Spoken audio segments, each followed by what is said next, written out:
I know I feel the same way about that poison barb. I just really want to test it before I do it to make sure it even is a thing I can do. Poison barb. I mean, the Sunder I charms are know. there. You can test it. Oh yeah, well, My item pack is there. You download the item pack, make yourself a barb, give them all the equipment that you need to give them, the yep. venom stuff, put the Sunder charm on them. That's in there too, and test it out. See how it works. Because we were talking about it earlier. It's like, so do I like? Because I'm not sure what to do with like, should I just whirlwind, or do I do frenzy, or It would most likely be whirlwind because whirlwind hits an exceedingly large number of times. I think between the two, between frenzy and whirlwind, I'm pretty sure that whirlwind hits more times than frenzy does. I think especially it's 3 attacks per whirlwind. And if you're going with some kind of poison build, you would probably want to attack as fast as humanly possible. So it is whirlwind. I kind of figured. So you'd want weapons, honestly, that like you would definitely want to hit the maximum breakpoint for whirlwind if you're trying to do like a poison build. And you definitely want a source of venom. That way you get the 0.4 second whirlwind, or the 0.4 second.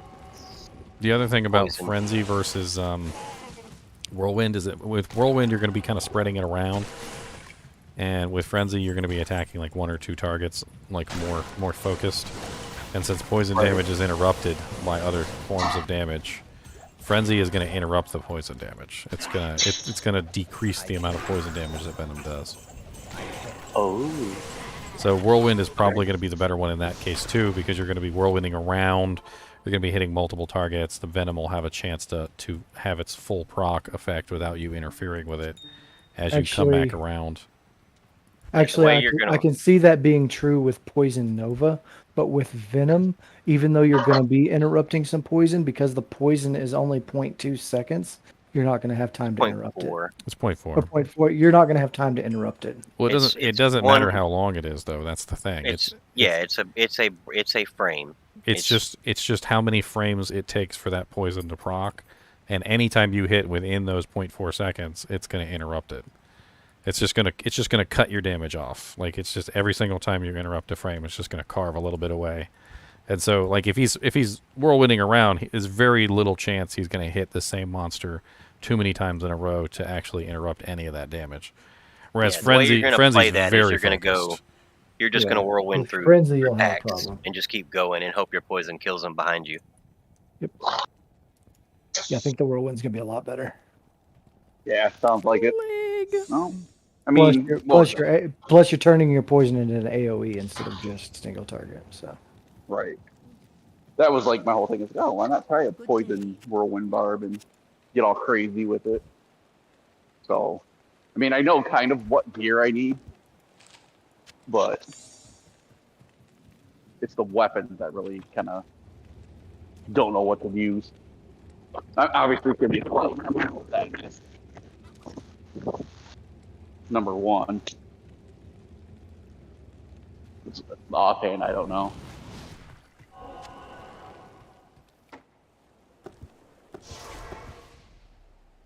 Terror Zone Cows, boys. GGM1 password 16. Oh, they think they're cute. What is it? It doesn't. Venom on attack. I don't know if anything procs venom on attack. I know quite a few items have venom. Isn't Treachery on striking? Doesn't Grief also have venom? Or no, it has negative poison res. Yeah. I might actually need Grief too. Son of a bitch. No, Grief has a level 15 venom on striking. Yeah. So you can use Grief. They actually combine together, by the way, if you have 2 Griefs on. Grief in your main hand, and what's the Death's Web in your offhand? Whack, whack, whack, whack, whack, whack, whack, whack, whack, whack. The sound effects will be amazing. I'll never know because my sound is on. That's very sad. The sound effects of whirlwinding with wands is one of the most amazing things that has ever existed. It's hilarious. The last time I heard any of the sounds was messing around with the test roam. I was like, oh, the sounds are there. I forgot what they sounded like for a minute.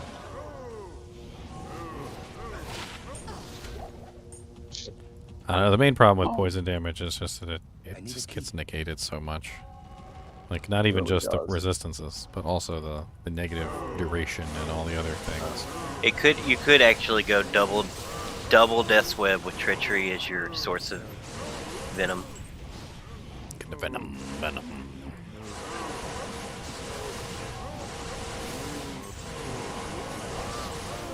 Like we were saying, try not to run into that whole problem of interrupting the damage and all this fun stuff. Because I know, like, poison damage gets really goofy. It does So, indeed. That could work. It could be fun. Like double Death's Web with Treachery. It could be real fun. I mean, they'd be at, like, with the Sunder charm, of course. They would be basically at, like, negative poison resistances. And of course, you could poison facet or shale ruin the Death's Webs. You'd be in town repairing on it pretty often, though. Wands don't really have a lot of durability. yeah. I would say I'd like to be cost effective, but if I gotta run a grief, then, there's that. Or, you could always skip the Barbarian, get a Chaos Claw. No. I want the Barbarian. Get a Chaos Claw so you can Whirlwind on the Chaos Assassin. And then beef up Venom. That's true. Then you can have higher level Venom. Much higher than level 15. You could beef it up to like 30, 40. Yep, then you could run Bramble instead of Treachery. Whatever you could get it to. I'm going to be playing at Amazon, McBilly Boy. I'm going to do an Ice Maiden. I mean, if the barb doesn't work or work as intended, yeah, I'll jump to a Sin real quick. Chaos is the other thing about Chaos though is you're not going to get access to that right away, but you're not going to get access to Venom right away either, and there's not a lot of Venom items at low levels. So your Barbarian's going to have to stand on his own for quite some time before you can actually have access to that. Right, and that's the one thing. It's like, well, either way, if I go Whirlwind, like I'm kind of ready first or get Whirlwind, but he'll be able to kill on his own. I'm not too worried about him. It's just what I want to do after level 30. These terrorized cows are a little tough. They're a little meaty. They're a little beefy.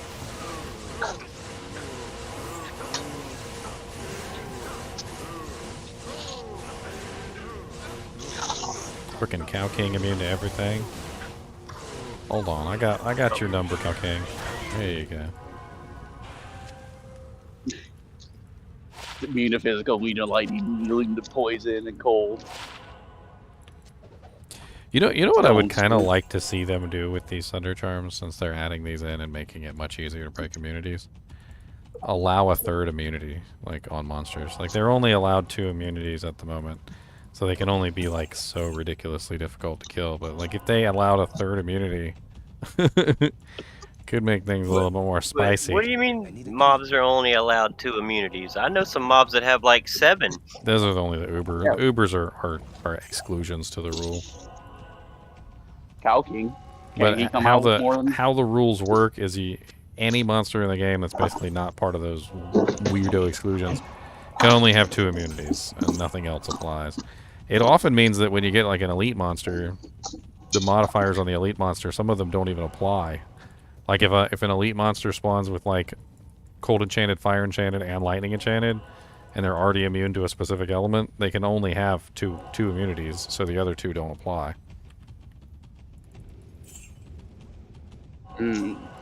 It'll take them in order too. So like if fire immune is first and they're poison immune naturally, then they'll be fire poison, and then the cold and the lightning won't even apply to the target. Just wasted modifiers. That could be really cool. Zotted Death Webs on a Barbarian. now he's stealing your idea now. I know. I'm not playing Barbarian. There's too many Barbarians. You already played Barbarian like 8 times. I always play Barbarian. What's up, Fuzzy Muppet? But I wasn't sure. I about don't this know one. how Sin's gonna go. I guess I'm gonna play Amazon. What kind of Amazon you making? Lightning Fury, because we don't have any. Oh, there's no Lightning Fury Amazons on there, really? I don't we think got surprising. one.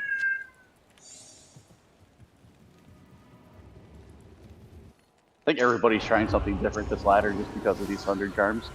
Yeah, why not? Yeah, should be doing it. Try something new. Yeah.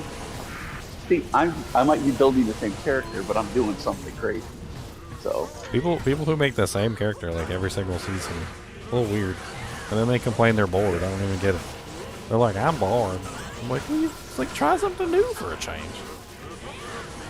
I never get bored. It's more or less like after I'm talking aggro about this. After 85 is where I have trouble keeping like trying to play because the level becoming slower and oh my god, such a chore.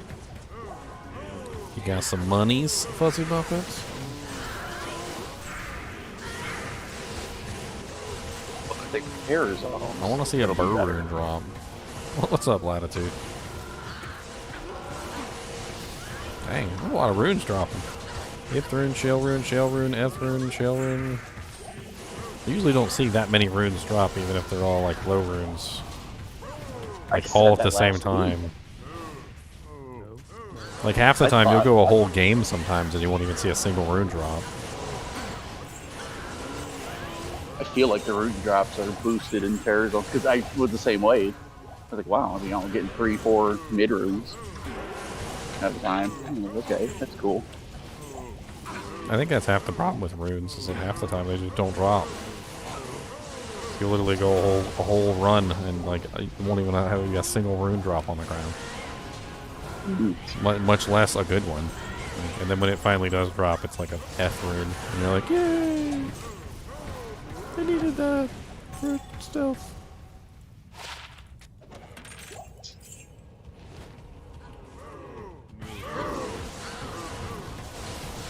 Last week I went from having no lums to I got 4 lums again. I'm like, alright. Thanks game, I guess. You've got too many lums right now as it is. Mm-hmm. And the silly thing is I always hold on to them because it's part of the upgrade recipe for, you know, items. So, you know, if you wanted to upgrade an item a tier, like you need the lum rune as part of the recipe, but Always good to have them around.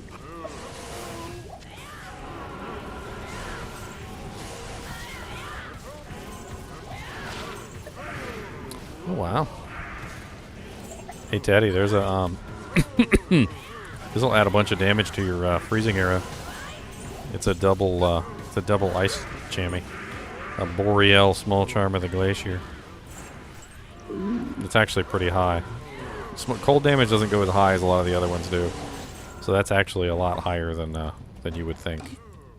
That was a hell rune. So Bob thinks is mine on the necro, huh? You're looking at the list. Yeah. Hey, Necro actually, like, if I didn't already make a Necro the first time we did, Diablo 2 Resurrected, I probably would. Because Necro has some very interesting possibilities now. The physical damage on the skeletons could be absolutely insane at this point. They do a lot of damage. I mean, they already do a lot of damage, but they've always had issues with physical immunes. But if you're using a Sunder Charm and the Sunder Charm applies to your skeletons, well, they're free now. I mean, plus amp damage, you're already looking at some pretty sick numbers for DPS output there, even on an immune monster. And then on top of that, the Sunder Charm is also going to do double duty and is also going to help your corpse explosion. So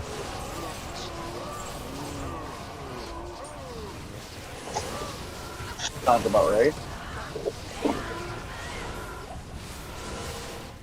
I mean, same thing's going on with the like the Hurricane Druids. They also get the physical damage from the Twister and the Tornadoes. So, hey, Cow King's hat. Ah. Anybody need a Cow King hat?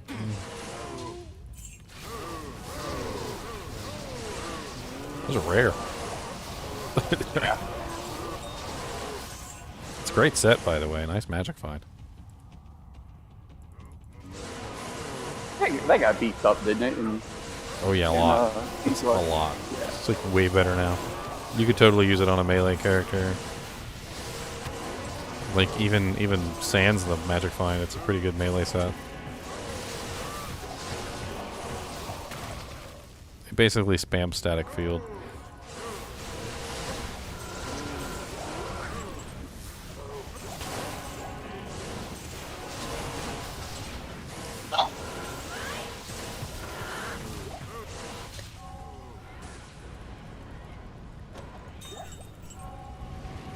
Let the bodies hit the floor.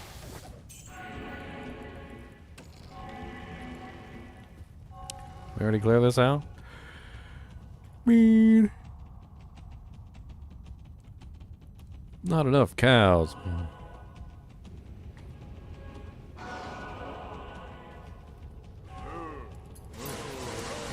Hello, cows.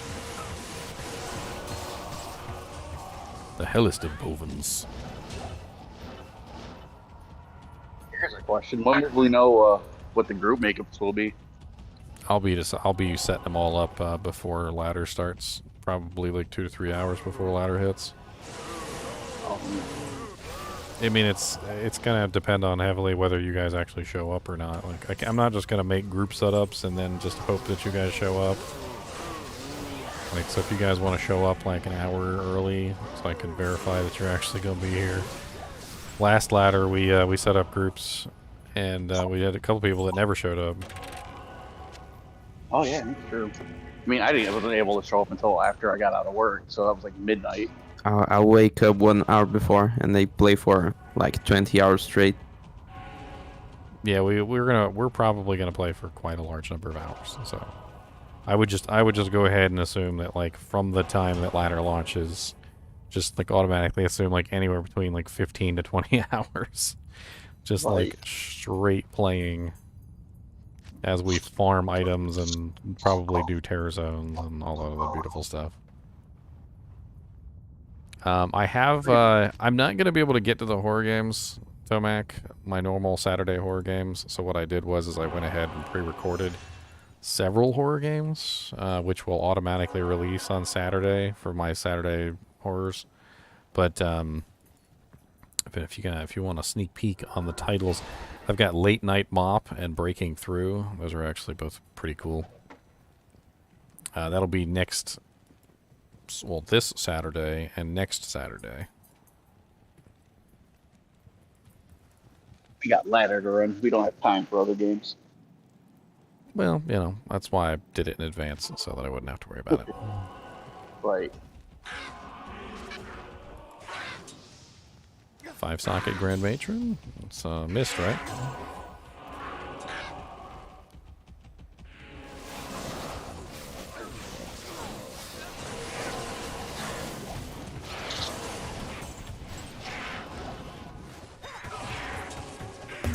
What's the matter, Kubus? What are you doing over there looking all weird?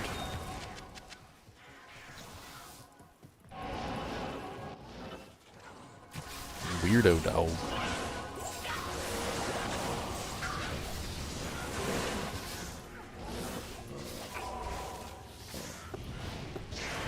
HP shrine. I'll have to grab that on the way back.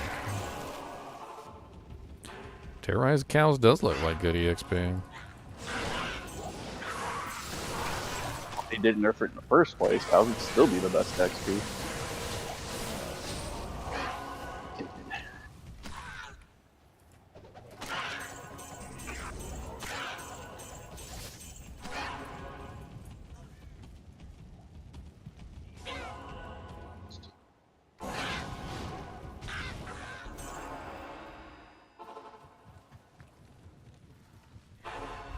Oh no, cucking horn, get out there. Not here.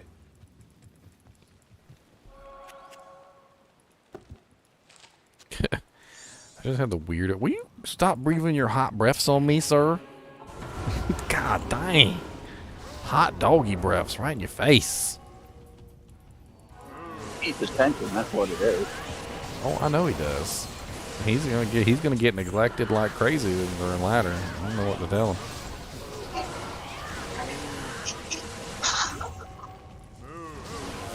Okay.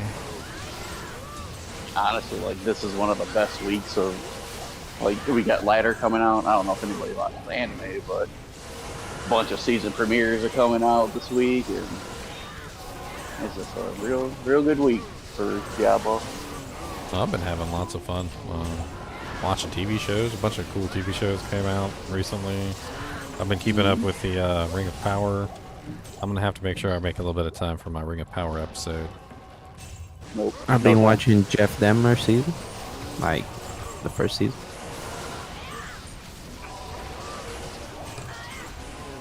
Okay, this might be sounding weird, but like I don't get like the infatuation or speculations with like serial killers that's come out like in true crime that's been allowed the last few years. Certain people have an infatuation with serial killers.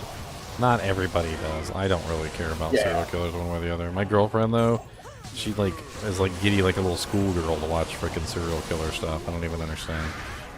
It's like super. It's like ridiculously fascinating to her. Now I did watch a TV show a little while ago, which was actually pretty fascinating. It was a TV show called Mindhunter on Netflix, and it's basically revolving around like the FBI kind of figuring out that serial killers were like actually a thing, and this guy sort of like trying to figure out, you know, what makes them tick. Like he actually made the classification for a serial killer. Like before him, they didn't even know what the hell to call them. Like he went and interviewed like a whole bunch of them. Yeah, it's a really interesting show, like from the perspective of like a law, kind of like a law show, because you can definitely see the mind of the detective working, you know, trying to like piece everything together. That sounds so much more interesting. It is. Mindhunter is very interesting, and it might help you a little bit understand why people are so infatuated with serial killers. Maybe it's sort of revolving around that. Dexter was the last serial killer show that I somewhat enjoyed. Well, see, Dexter's a good guy, right? So yeah, what is it called? No, he's not. What is it called when when a hero kills people? It's an anti-hero. Yeah, he's like the Punisher or something. Antagonist? No. Yeah, the Punisher kills people too, so he would be right in line with the Punisher. Yeah, so he's an anti-hero. Yeah, he's an anti-hero. So Dexter would be considered an anti-hero because he kills the bad guys. Heroes aren't supposed to kill, so if you're killing people, you're not considered a hero. Batman doesn't kill people. You know, Superman doesn't kill people, etc. Oh, you might as well have killed him because Batman beat him up so bad. There was a whole like episode of Superman where literally like this guy like keeps chiding Superman because he's, you know, he lets people die or whatever, or at least that's what he says, and so he's not really a superhero because he lets people die, and he was getting his butt kicked by this guy the whole time.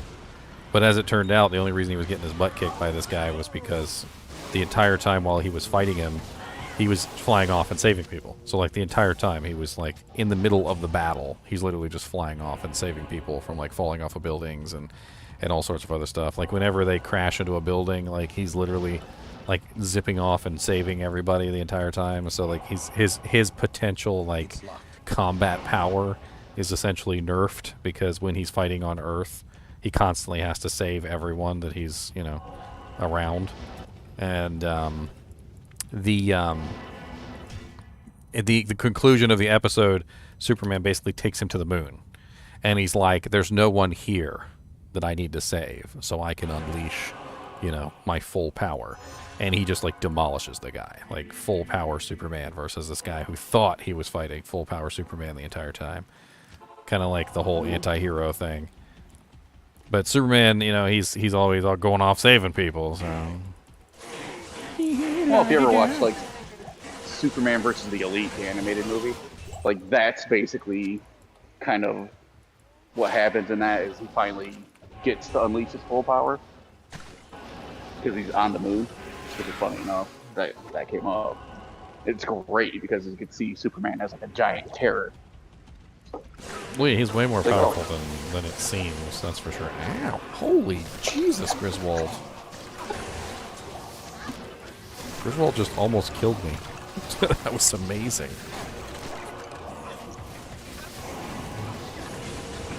So we were talking with a bunch of my friends who like are all comic book nerds and stuff, and he finds that as he gets older, he likes Superman a lot more. Like Batman was his favorite superhero, but the morals of Superman now, as you know, we're approaching 40, appeal to him. And so I'm like, well, that's why a lot of the latest episodes of like the TV shows and the comics have a lot to do with basically Superman and Batman sort of like becoming friends, so to speak. Like they're kind of training each other.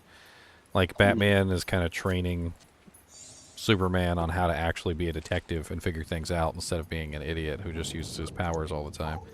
Because like Superman will try and look through stuff, and Lex Luthor's not dumb. He just makes all his containers out of lead now, so Superman can't see through them.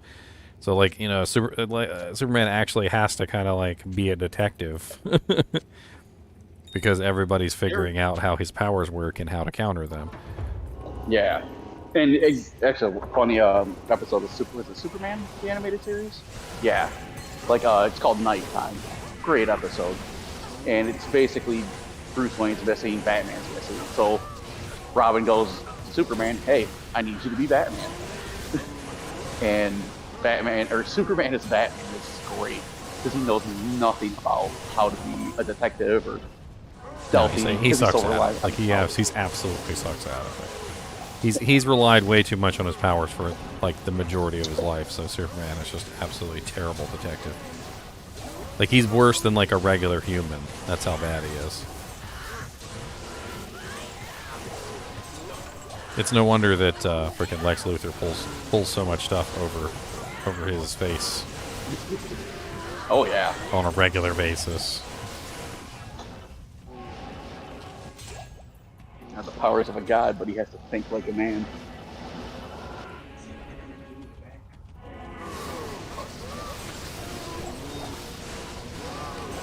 Even when Batman got powers, No, but it's interesting because we're talking about anti-heroes, because the Punisher, while he is an anti-hero, he also has a strict rule that he's not allowed to kill innocents. And there was an episode where he did kill an innocent, or at least it seemed as if he did. It was all a plot by one of the evil villains to make him think he killed an innocent. But literally, he was about to end his own life. Like, killing an innocent to him was the end. Like, that was it. He was no longer allowed to be a hero at that point. So he had to just, end his life for committing that taboo, which he himself had, placed, on himself. It was an cryptic act. Similar things as well. Like Batman, like in certain stories, like he'll accidentally kill or somebody will die on his hand, and he just goes through this existential crisis. Of course, Batman doesn't kill people at all anyway, so... Right. Like, he wouldn't even kill the Joker. Like, even after the Joker did, like, crazy things to him, still wouldn't kill him.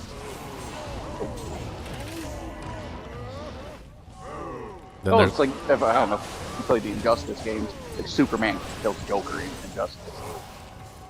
Because he killed 3 million people, and Lois, and his baby. It would probably drive anybody insane.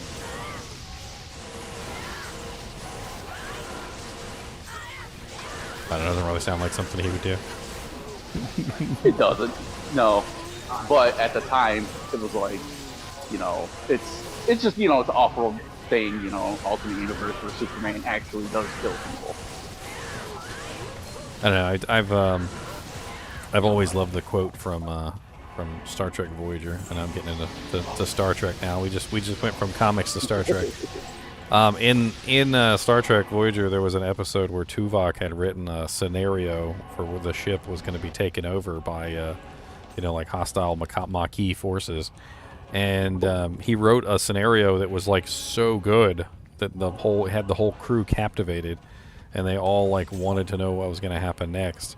and he didn't want to write the rest of the story, so somebody else was going to take over, and in the process, like, they're sitting there just writing whatever they want to write, you know, like just crazy stuff, you know, like the ship blows up and like everybody gets trapped marooned on a planet, and you know, like Janeway kills all the prisoners, and like, you know, crazy stuff like that. And he's like no. He's like every character's action has to come inexorably from their personality traits. So a character would not do something that is outside of their personality. And like Superman killing people is just like completely outside of his personality. Like he's incapable of it, just like Batman is incapable of it. And just like the Punisher is incapable of killing innocents. But he can totally kill bad guys. He don't care. If you're a bad guy, well, then you're dead. And that's how he made such an amazing story, is because he made sure that it didn't matter what the person did. It was still within their construct, their character, their you know point of being. And if you go outside of that, that's where things get hairy. Because you're like, I don't really think that guy would ever do that. It doesn't seem inside of his, you know, his personality. Right. Unless you have a sudden betrayal, and that's a whole different story. Oh, it's also like the kind of the Joker says in Killing Joke, you know, one bad day, you never know what you can do to a person. The sudden betrayal is something completely different, right? So like, it's not really Superman. It's Superman's evil twin, Bizarro Superman. Well, there's Bizarro. I mean, Bizarro. What? Dumber than rocks. Yeah, pretty much. Love the character of Bizarro though. Anytime he was in like the Justice League cartoon, it was always a treat because he's just so stupid.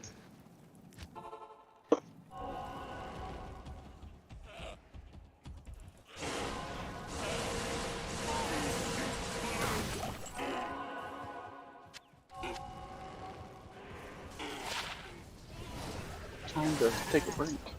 I always think it's really funny when a superhero turns himself in. Like, I always think that's the most hilarious thing. Like, they get in trouble with the law, and they're like alright, turning myself in.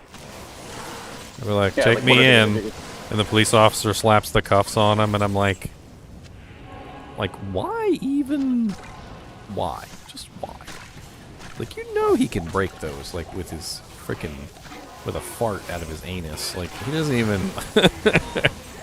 like, he doesn't even need to exert force to that. You're just insulting the man. He's turning himself in. Why are you doing this?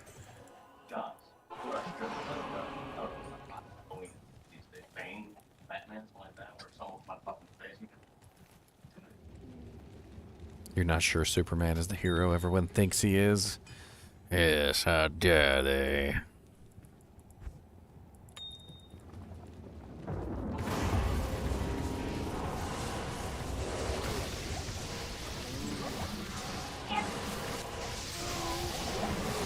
I don't know, the only superhero that I can think of that's just like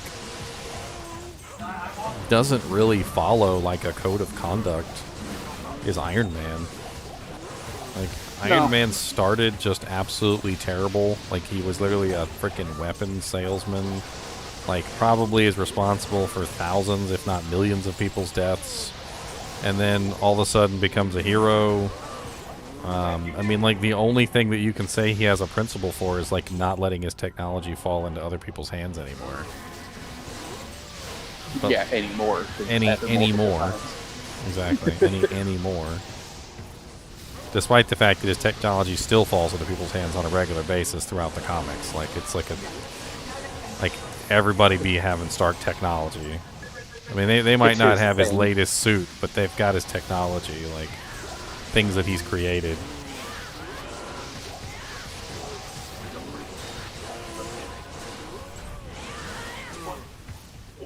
I think I just get tired of Iron Man and his armor. I'm like, okay, these are getting way too fantastical. Like, yeah, he's got some crazy armors, like his nanometal armor. That's the nanometal one's insane. Like Iron Man Ultimates. Oh, the God Killer armors and all that. I'm like, okay, you're just the man. He was always gonna keep, progressing.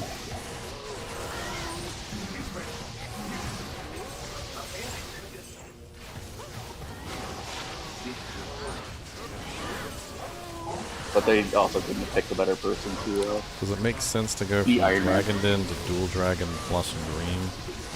I mean, you could do Dual Dragon plus Dream, and then you could also rock, Conviction.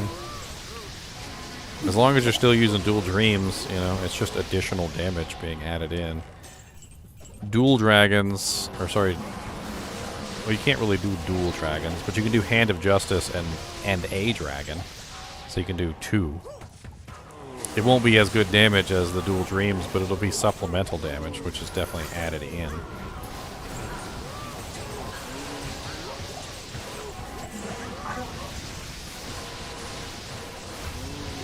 Terrorize cows.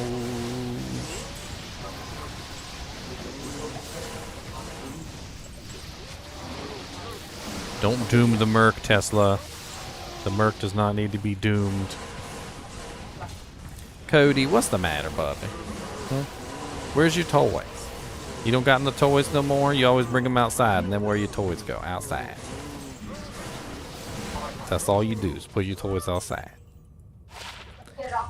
My girlfriend calls it the yard sale. Like, literally, she calls it like the dog brings everything out, puts it in the yard. Like everything's on a yard sale.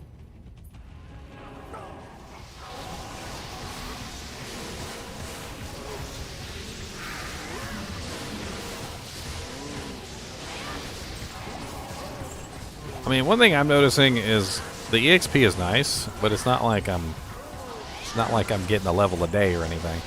Like, I'm not going from 97 to 98 in one day. Like, I've got about a half a bar so far, just having fun doing terror zones. I mean, it's decent.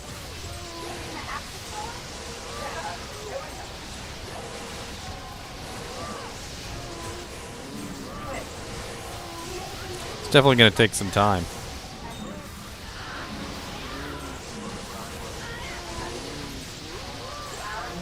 So the question is if you make an Omni Den with 3 different auras, are you going to use 3 different Sunder Charms?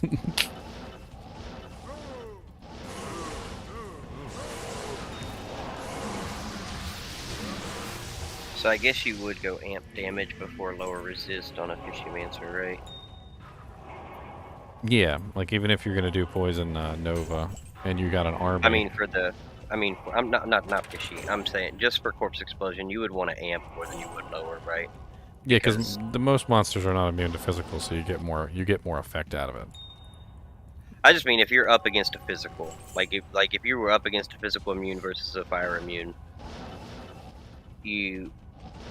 well, not even that. In those situations, you could flip flop back and forth, yeah. But if you have a like you're an just army not going to that's get your physical, lower though. resist as high as amp damage is of just 1 point. Yeah, because amp damage is going to be 100 and lower res. I think the highest you can really get it with like 1 point and plus the skills is going to be like 58% or something like that.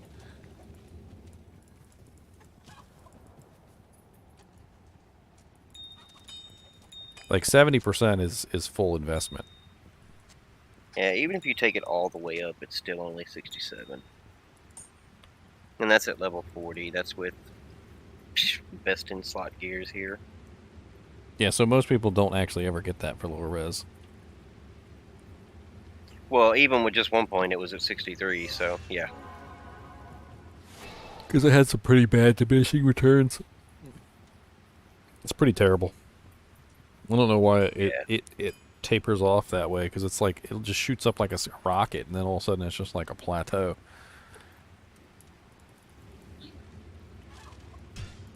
I'm gonna get some more cows in while secret cow levels of terrorize zone. Yes. You know what's the funny thing though for cows? There's pretty much no immunes in the cow level, so the Sunder Charms are basically gonna do nothing there. Except for against the very few elites that have, like, specialty immunities, but, like, for the most part, the Sunder Charms are kind of useless there. Correct. I just don't.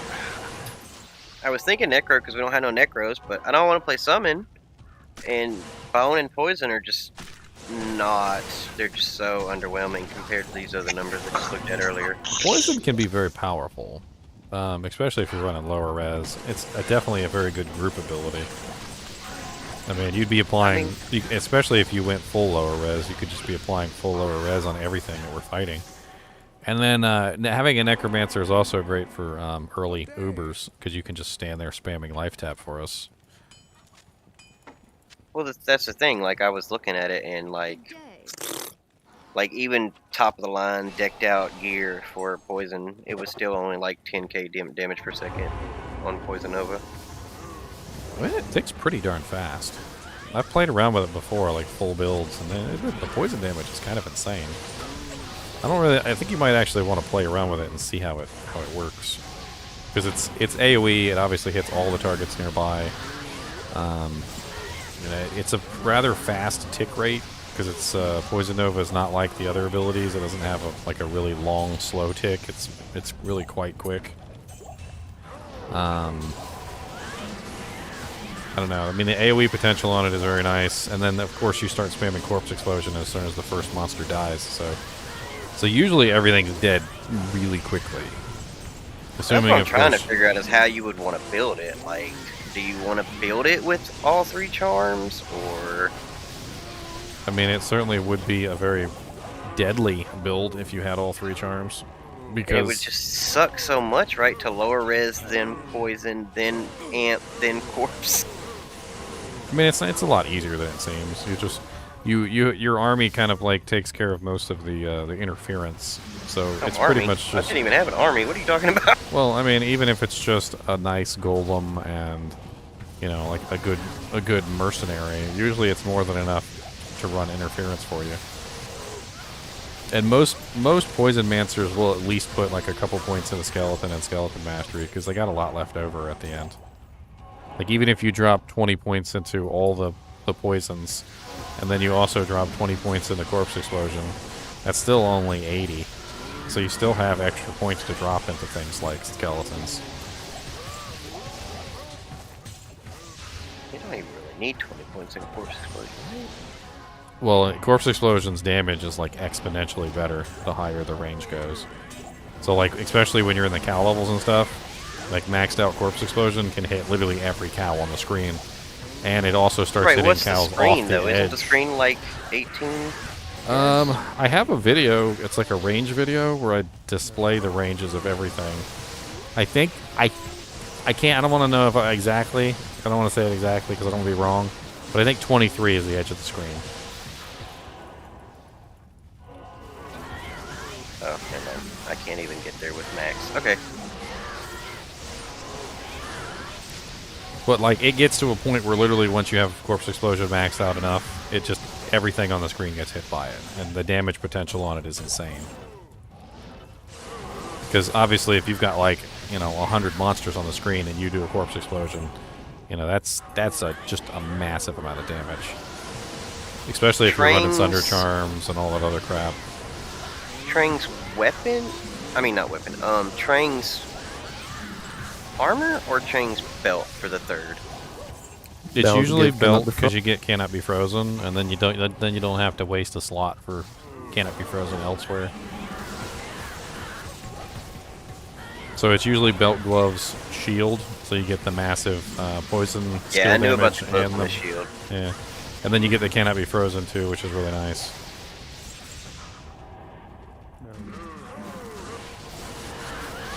Is Shaco the best in slot for the Hound?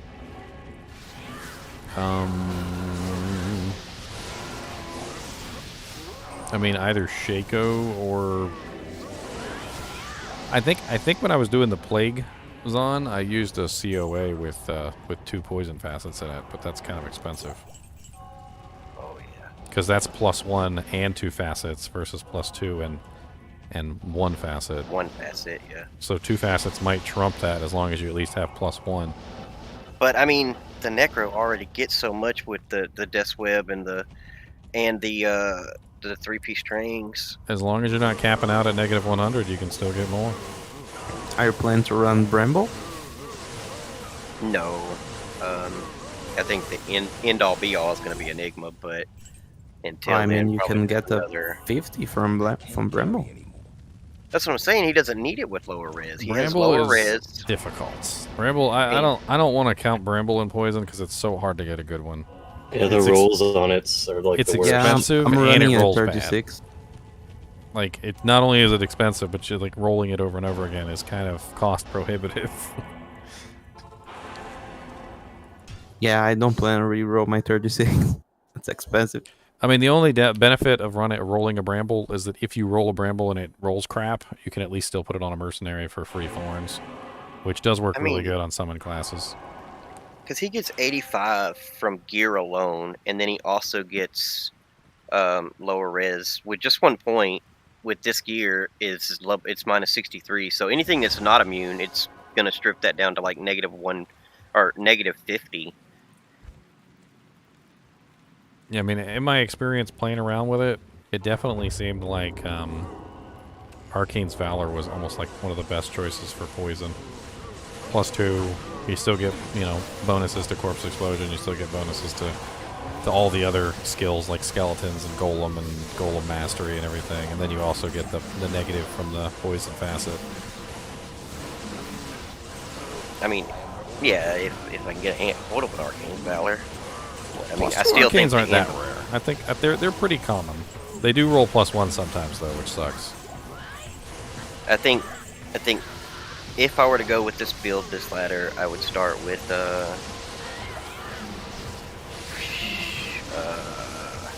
what is it? The one like the cast rate armor, the silks.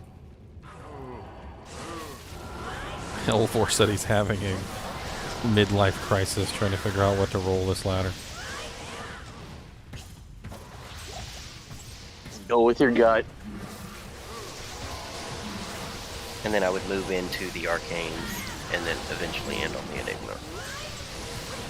I mean, faster cast doesn't really matter too much for Poison Nova, but having a little bit of it is nice for Corpse Explosion. Although it's honestly not like super important, because sometimes casting too quickly with Corpse Explosion can waste your corpses. Like there's kind of like an art form to it. You kind of want to wait until the monsters are close enough. Like once you figure out what your range is going to be, you're gonna like figure out exactly where, you know, the monsters need to be. So you're going to wait a little bit for them to gather, and then you're going to pop your corpses, and then everything's going to die in one nice fell swoop. Whereas that's one of the reasons why I love going with the max, because with the max you don't really have to so much wait for them to like gather. You can just kind of spam it because it hits everything. But like especially if you're going with like a 1-point Corpse Explosion, which some people do, that's you definitely want to kind of like figure out what your range is and work from there. Well, I don't know if I am or not. I don't know what I'm going with yet because... Oh no. Ice chunks.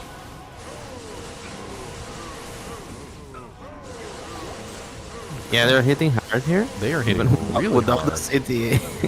The 8-player Terror Cows is terrifying. My character is very well set up, and I'm having a little bit of trouble killing these guys with speed. I can easily tank 3 Ubers, but 20 cows now? That's hard. 22 extra points if you go max. Oh, I have a pretty bad faster hit recovery. God. Minus 65. No, not bad.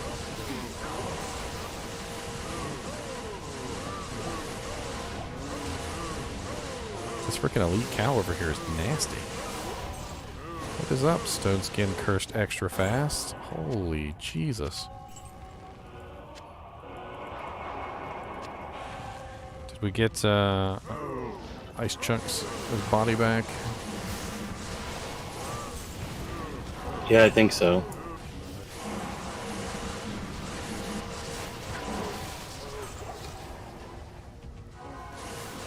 Holy Jesus, these cows, they're a little much. Well, but the confusion helped us a lot. Oh yeah, my dreams are saying that.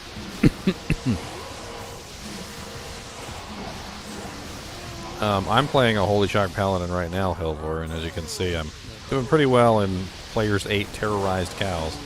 It does work out well, you just have to build it properly. Even without dreams, you can still do fairly well, you just have to have the right equipment, like Crescent Moon, lightning facets. There's a method to it. Low resistance on a Mercenary helps out a lot if you can get a Cham rune. The real secret to the Tesladin, though, is the dreams. That's what really makes it work, because then you can run Conviction and the Holy Shock together.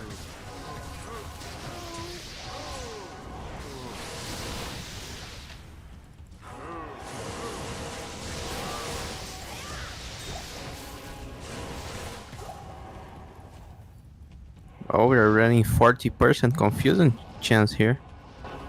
20 from me and 20 from GGM.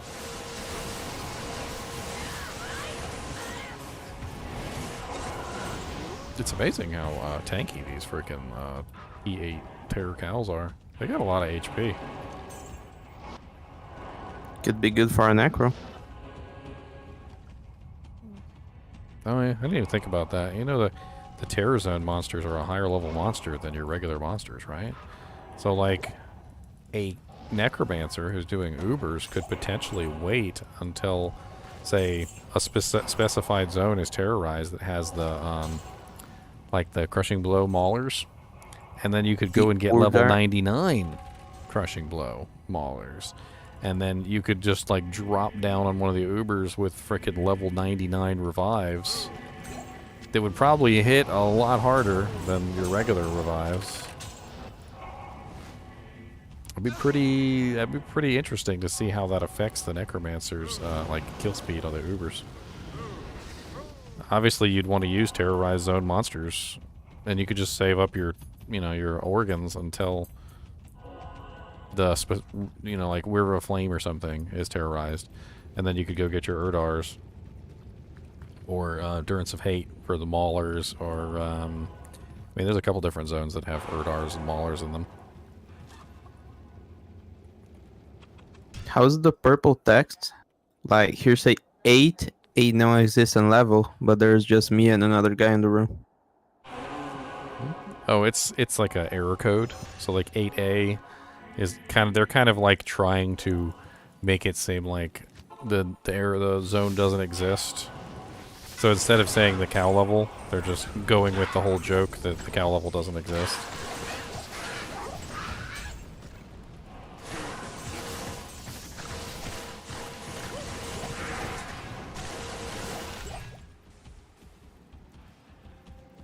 I think it's cute.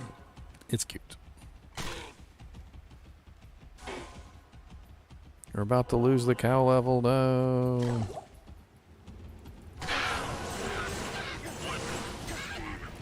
I was talking about this the other day. The cow level is such a good zone that we're gonna want people to have like a hell cow port leg, like in their inventory, so that we don't have to go get it.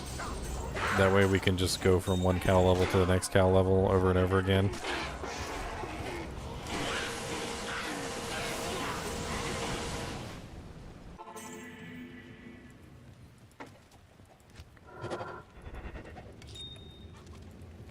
I think it's a really good idea, because that way we can actually like farm them faster, get more cow levels in that way if everybody grabs a leg and just kind of keeps it in their stash for the future.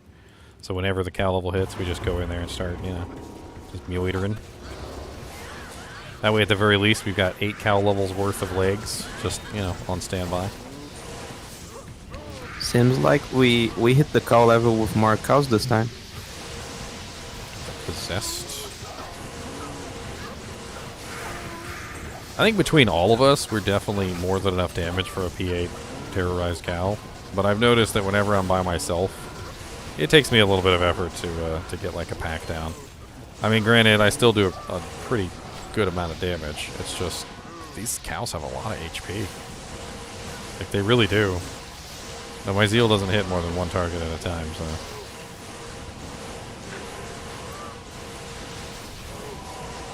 Uh-oh.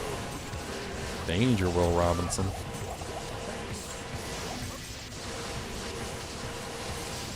A very nice, well-timed freezing arrow there.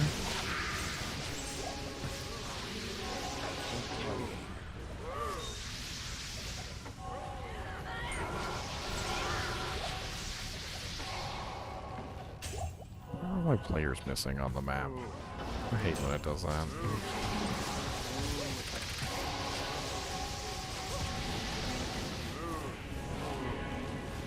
Can't remember what button it is to toggle players on the map.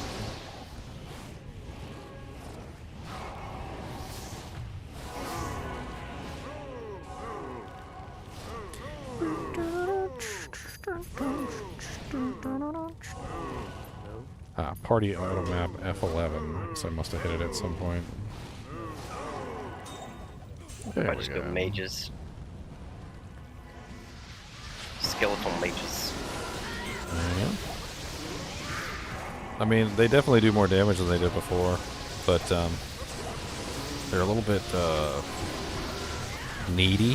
I think needy would be the term. Like, you kind of have to just like keep casting them because they die a lot. I don't know why they die so much. You can just go skeletal mages and then have all 4 charms. Hey, certainly work. I mean, you're definitely gonna get good use out of at least 3 of them, so. Right, I probably wouldn't want to poison.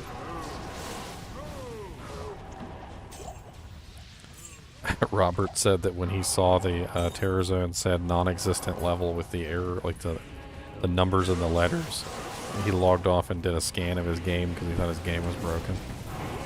Nice. Kubus, you stare directly into my soul. I don't know what you want, sir.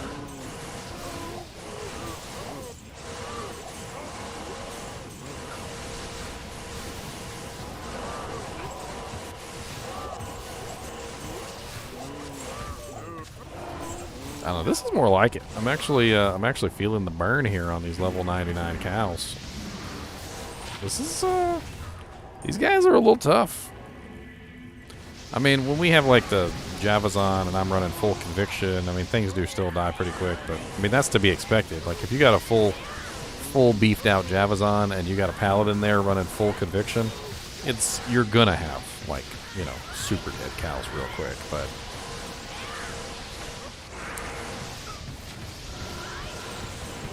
I'm actually rather enjoying the grind here. They should just beef the cows up to this strength all the time. Mega cows. Why does the tooltip not tell you what damage they do? For what? The mages? Yeah. And it recently got updated. You could check one of the patch notes. I think 2.4 patch notes, they updated the mages, or it might have been one of the patches in between, and they actually listed the damage, I think. Because the poison damage specifically was bugged. It had an infinite duration. It was weird. Apparently, no matter how high the Necromancer leveled up the skeleton mages poison damage was applying an infinite duration, which increased with his level, so that the damage never increased, but the duration increased. And literally, it just got to the point where, like, if you had maxed out, like, poison mage, he was still doing the same amount of poison damage, but it was like over like 10 years. Like, you just got poisoned by the skeleton mage, and you were just poisoned forever. All right, so all 3 do like 3k damage, right around there, per second. Well, the ones that do damage to freaking poison does 123 damage per second. They capped his at 4 seconds now, so it's not as bad. You can always micromanage the mages too, and you can like desummon. Yeah. You can desummon certain ones you don't want to. I mean, you'd probably want 1. I don't really see any reason to have more than 1 poison skeleton mage. Because they're just, none of them are stacking, so it doesn't matter how many poison ones you have, they're not going to stack on top of each other, so it's just a waste. It's empty DPS.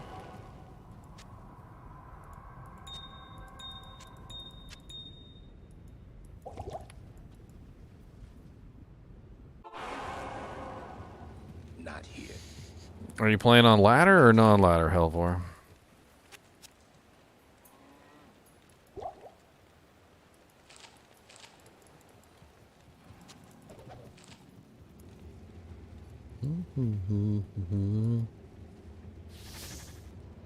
Well, if you're doing ladder, it's gonna take you a little while to get dreams. You're gonna have to scrimp and save, and you're probably not gonna find, 2 jaw runes. That's not really how it usually works. I mean, you might find 1 if you're really diligent. Look here, sir. You want a noogie? You want one of these noogies? Oh, you're gonna get it. Oh, you're gonna get it.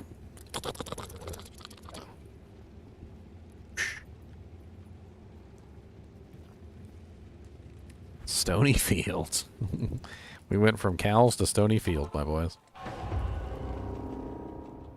Oh, I got super elite Rockanishu. I really wish we knew what the drop rate is of these charms, and I kind of feel like they're keeping it a secret on purpose. Like, cause I can't imagine in my wildest dreams that they're gonna make these things drop from every single monster guaranteed 100%. Like that doesn't seem likely. So they're trolling us, most likely. But it'd be really nice if we knew what the hell the drop rate actually was. He did actually discover in the files, though, that it says that it only drops from hell difficulty, which is something that we didn't, information that we didn't have. We didn't know if potentially you could get them from like a nightmare, like a really high-level nightmare run. But it says basically only hell drops.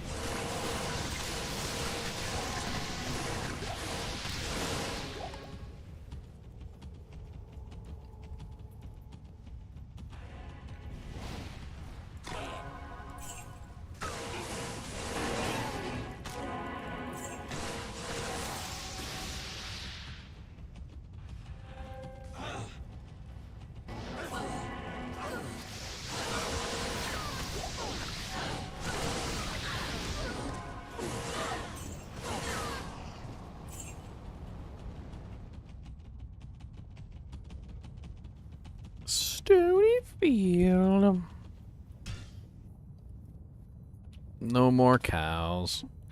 No more cows anymore. I got the no more cows anymore. No more cows anymore. I got the no more cows anymore.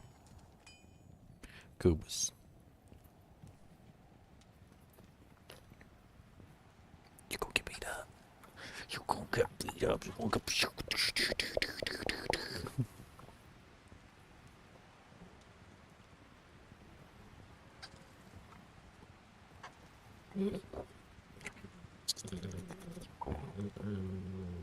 What noises you making? There's a lot of noises you got there.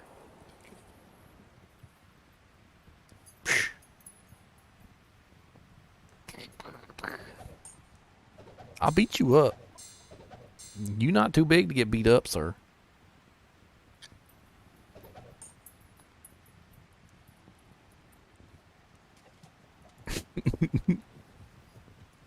I'm gonna be doing an Ice Maiden Hell War. That's my pick at this point. It was a toss up for me. I was really thinking about doing an Enchant Sword, but I think Ice Maiden is my pick. I have a lot of fun with Ice Maiden. Enchant Sword is nice and all, but I do think the Ice Maiden does better. Greetings. If I'm gonna use a bow, I might as well be an Amazon.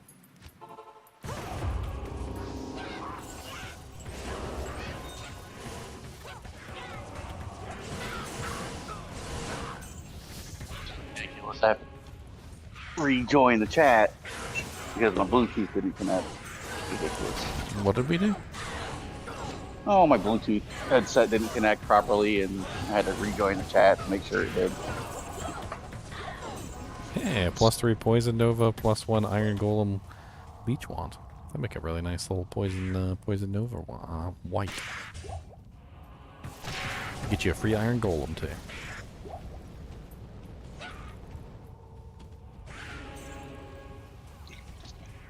Nothing is ever free.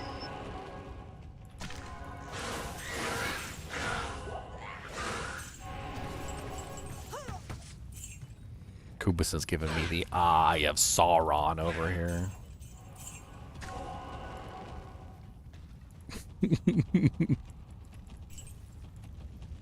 sir, you've been playing long enough. I need the pets.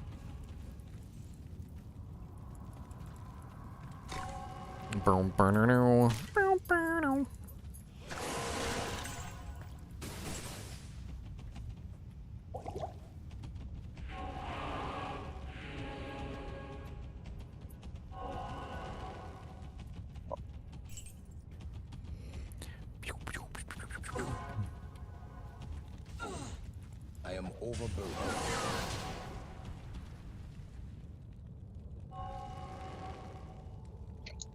If you have an enchantress, I mean, I don't know what to tell you. I can't really. You should be higher level than my higher level enchant than my merc, which they don't overwrite.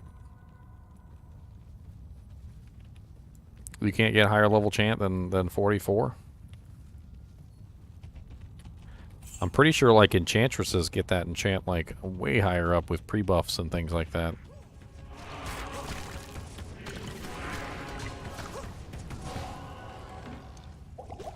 That's usually the case anyway.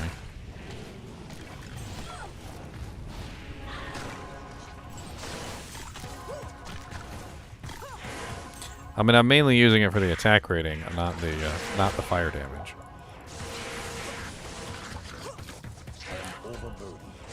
Which, by the way, you actually get the fire mastery bonus even if he casts his enchant on you. I don't think a lot of people actually know that. Fire mastery applies to you. It doesn't apply to everyone. So when enchant is cast on you by another character, your fire mastery does in fact enhance the fire damage coming from somebody else's enchant, but you don't get the warmth synergy. Obviously, the warmth synergy is on cast. I did stream the patch notes. I mean, it was very small patch notes. I think it's a good change overall. I think the conviction and lower resistance affecting at full power was a little broken, and I don't see any reason why the penalty is that big of a deal. It does change things slightly. Like if people are trying to min-max to the nth degree, it will change things, but not like so much that it's going to be ridiculous.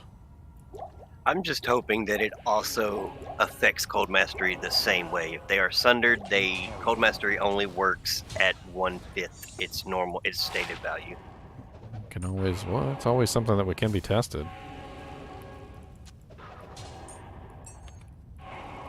Well, this isn't live yet, right?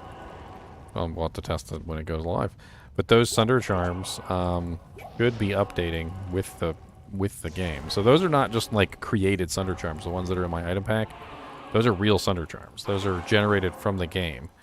So just like any other item, when a patch happens, all of the items that are generated from the game will update automatically with it. So on launch day, when the patch hits, you should be able to load up the game on single player. Like if you pre-prep a character and test it, you'd be able to you would be able to know like literally the moment that the patch hits. So. Yeah, I don't want to have to do all that. They should just tell me that conviction, lower res, and cold mastery will affect sundered monsters at 1/5. The fact that they had to apply the 1/5 penalty to conviction and lower resistance tells me they don't know.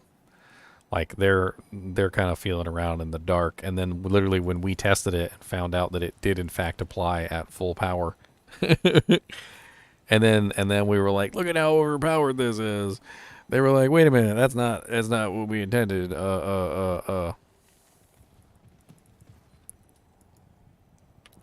mean, Ruvenal might be right too. Ruvenal was saying that how it's set up currently in the game files is literally every monster is going to drop a charm, and there's only two possibilities. Either it's deliberate, and they actually intended for it to drop every monster drop a charm, or it's accidental and they don't know what the hell's going on. Like it's a fake. So either it's accidental, they didn't intend it to be that way, or it's accidental in that they're like not actually giving us the real values. But one way or another, like if it is actually that way, then they set up something stupid.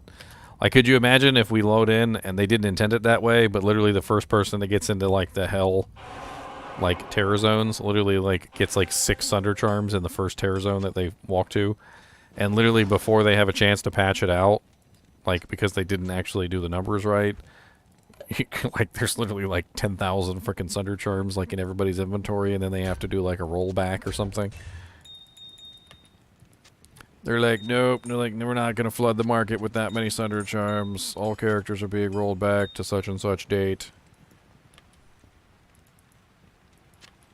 What I had heard is only elites and bosses would be able to drop them.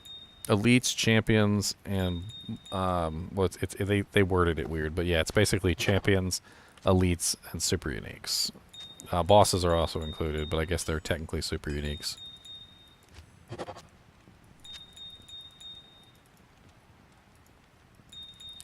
So definitely regular monsters aren't dropping them. I don't think the minions can drop them.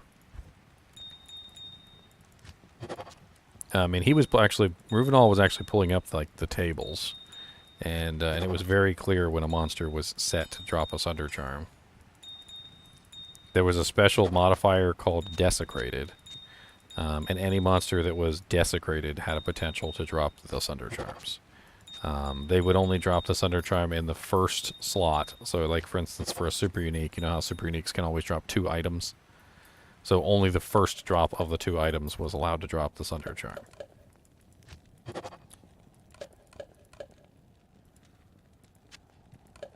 But according to him, how they have it set up, there's no drop roll on the Sunder Charm.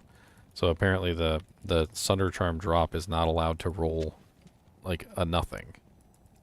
And then on top of that, he's basically stating that the way that it's set up, every time you kill a champion, that first drop will be a Sunder Charm, 1 of the 6. So you basically have a 1 in 6 chance of getting the Sunder Charm that you want.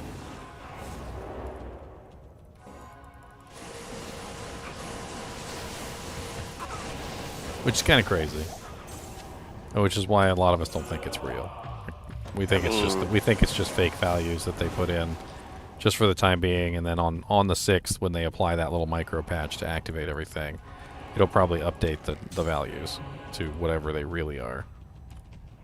I'm sure cold and fire are the only ones that are going to retain their value. I'm pretty sure lightning, magic, and physical are all going to be like, I don't need it. Well, especially with the variables on physical, the -10 is going to be valuable, but the rest of them are going to be far less valuable. I mean, I think even with that the negative penalty is just not worth it to a physical character because they have they all have go-arounds to get around physical immunes. I mean, some of them, yeah. Not all of them. The Barbarian, yes, with Berserk, definitely. But like the Druid has like no workaround. If you're playing like a Fury, Frenzy, I'm sorry, a Fury or like a Maul or any of those like Shapeshifter Druid classes, there's like no workaround for alternative damage types. Okay, so, okay, yeah, I mean... Zeal Paladin also, if you're like a physical Zeal Paladin, you're also in the same boat. There's really nothing you can do. And if you're using Grief, you can't even use Vengeance because it doesn't work with Vengeance. I mean, but Paladins don't even... They always have an aura pumping up their damage. Well, that's the thing. Like, Paladins could never really build pure physical melee Zealer, specifically for that reason. But now you could actually build a pure physical melee Zealer or something. It's a possibility now that wasn't really. Well, that's what I'm saying. Before. They still can. Like they can do it, and then when they come across an immune, they can either run their Holy Fire or they can run their Sanctuary to get magic or fire damage or cold damage or whichever one they need, or whichever one they want to be their backup. I was just thinking about the Sanctuary Charm, or Sanctuary Aura interacting with the Sunder Charm. Like, it just kind of hit me, and I was like, huh. I wonder how that would work. The Sanctuary Aura actually reduces physical resistance, so...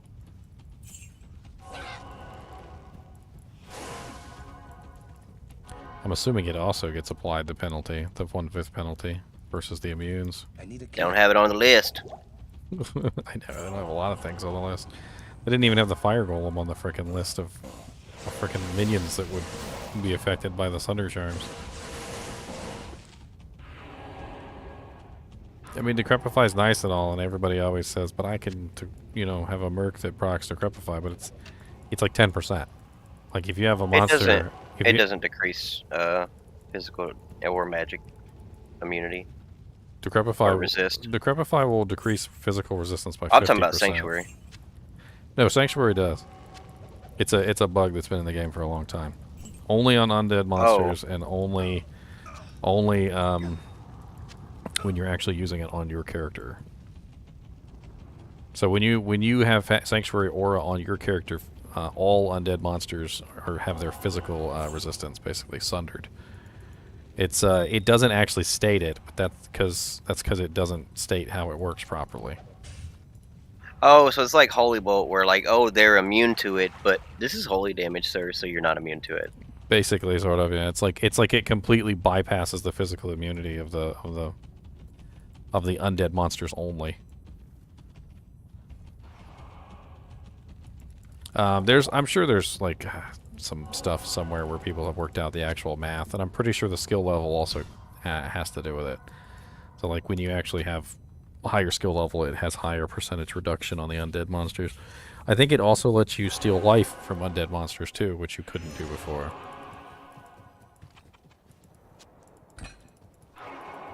But it should interact interestingly with the Sunder Charms, I would suppose. I think the Sunder Charm just won't do anything in that situation, because it already makes it where you can hit them at full value, just like Holy Bolt can hit them at full value.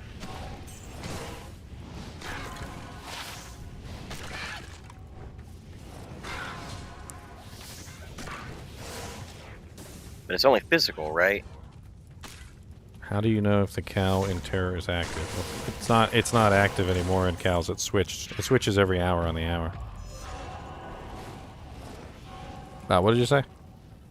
I was saying that little bug is only the physical, right? It doesn't sunder their magical. Yeah, it's only physical. Like the way that it's stated on the skill, it states it as if it's plus off weapon ED, but it doesn't actually function as off weapon ED. It functions as a negative physical resistance, and I can't remember the exact numbers for it.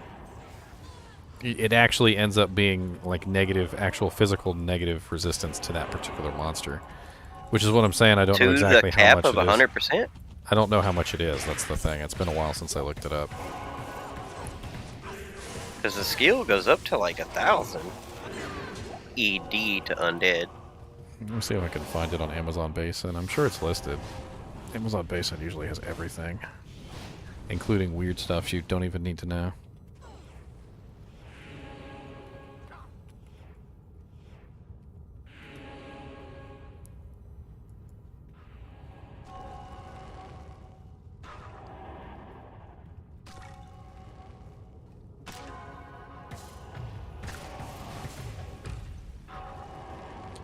Since DR of undead is pierced...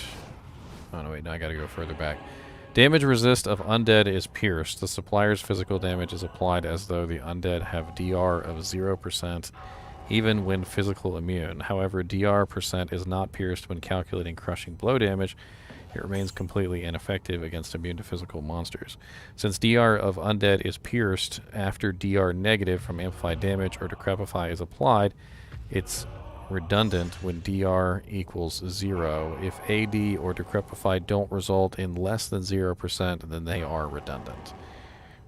So basically what it's saying is that they don't stack at all, but you can use both. So like if you had amplify damage on a target at the same time as using Sanctuary, and the net result was lower than 0%, it would calculate the new net lower. But if the net the net number is above 0%, it uses the Sanctuary's 0% instead. So I guess technically the Sunder Charm would do something in that scenario, because 95 minus 100 would be -5 if amplified damage is not being applied the penalty. They didn't say anything about amplified damage getting penalized, so I'm going to assume that it's not. So it wouldn't really help at all. You wouldn't have to cast amplified damage. Yeah, and it does specifically say that the piercing of hostile undead DR only applies to the physical damage. So not any elemental damage.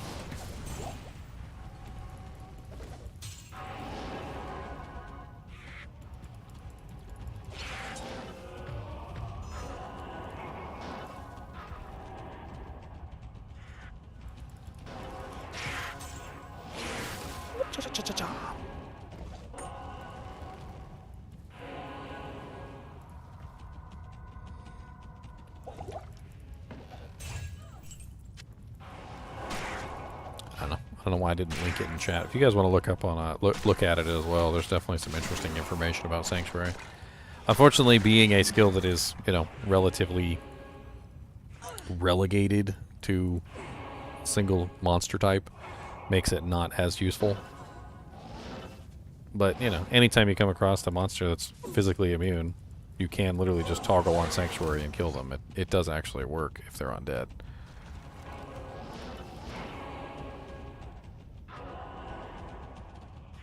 Also, you can get Sanctuary from other sources as well, like, you know, like Lawbringer or Reaper's Toll, etc.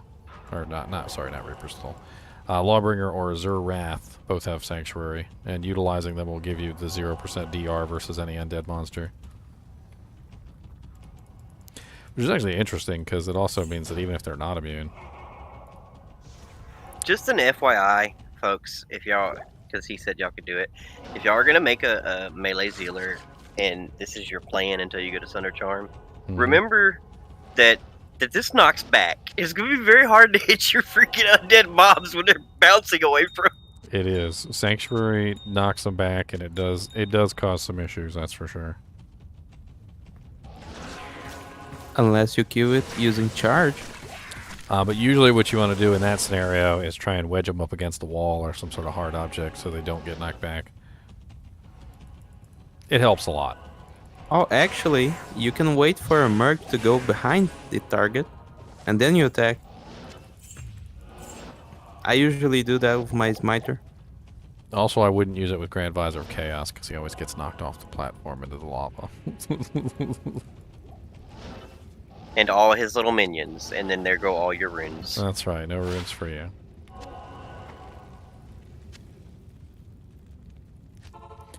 Max, I'm going to be an Amazon, Ice Amazon. That's what I'm planning on. The order welcomes you. It's a pretty easy class to build. Pretty high damage, nice crowd control. Quite honestly, Ice Amazon is just exceedingly fun. And with the Sunder Charm, I can focus entirely on the ice damage, which is something that I've never really been able to do with an Ice Amazon before. Normally you have to subclass into all this other crap, you know, like Exploding Arrow, or you gotta go Lightning Fury / Ice, or, you know, whatever it is that you're doing. But, like, this time I'll be able to, like, full build directly into the Ice Zone and not have to worry about all the other stuff. Which should be rather fun.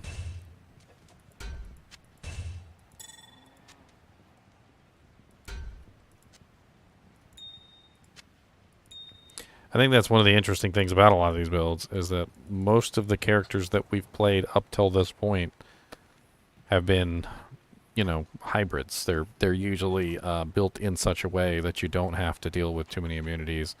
Either that, or you basically just kind of said to yourself, well, I guess I'll just not kill this monster. Which a little piece of ourselves always died in the process.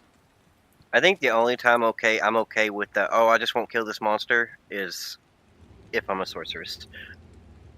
And I can just teleport past it. I can't stand it. Like, I gotta kill it. Like, I'll sit there and just, like, it'll irk my soul unless I go kill him. Yeah, even then, I'm like, alright, come here. Let's static you and let my merc kill you. I mean, a lot of the times I would teleport on top of the monster with my merc, yeah, and I would static him down and try and stomp him that way. If my merc could handle it. Sometimes he couldn't.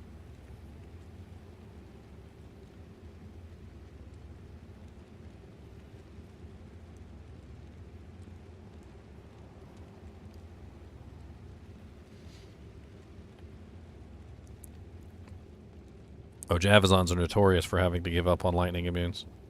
That's notorious. I just switched to Plague Javelin. More often than not, I'll see the cow level alive inside of the cow levels, and I go in there. Alive, yeah. And I go in there and kill the cow king because, well, they can't do it. I'll waste all of my titans on the poison jab just to kill him.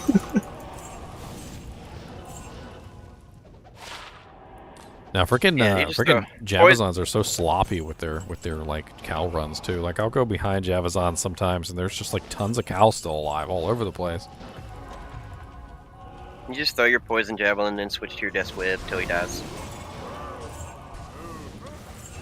I usually, when I farm cows, I like big groups. Like if there's not more than like 2 or 3 there, I won't even like waste my time chasing after them or going after them. I'll try to tie them into the next group, but I see what you're saying. Oh, jeez, yeah.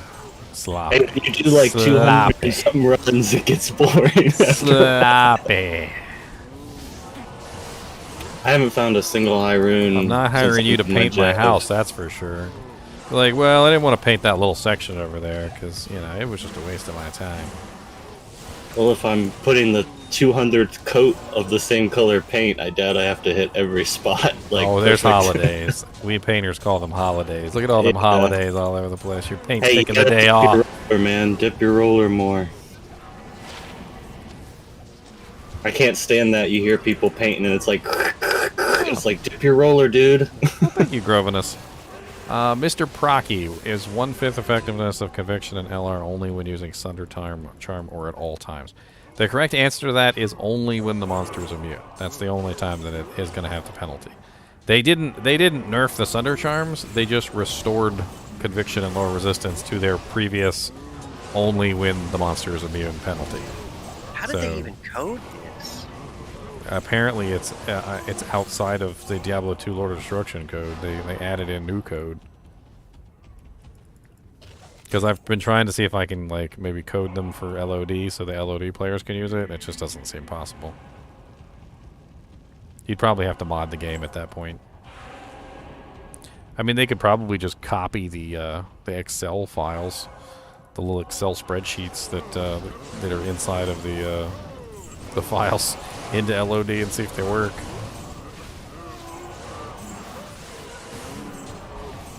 I'm just so confused at how they made it. Like, it was coded originally to say if the monster is immune, it works at 1/5 effectiveness. But now it says if the monster is immune, it works at 1/5 effectiveness after it has no longer become immune. Well, they always were like that though. So that's the interesting thing. So That's let's say like, you broke a resistance with Conviction and then you applied, lower resistance afterward. Lower resistance always still applied at the penalty value, right, even after the resistance was broken. So they probably just used a similar code to the way that Conviction and lower resistance interact. Right. If the monster is immune, lower resistant Conviction will always affect it at 1/5, no matter what. And it's sad too because like you would think that if you already broke the resistance with one, that the other one might have the full value, but it doesn't really work that way.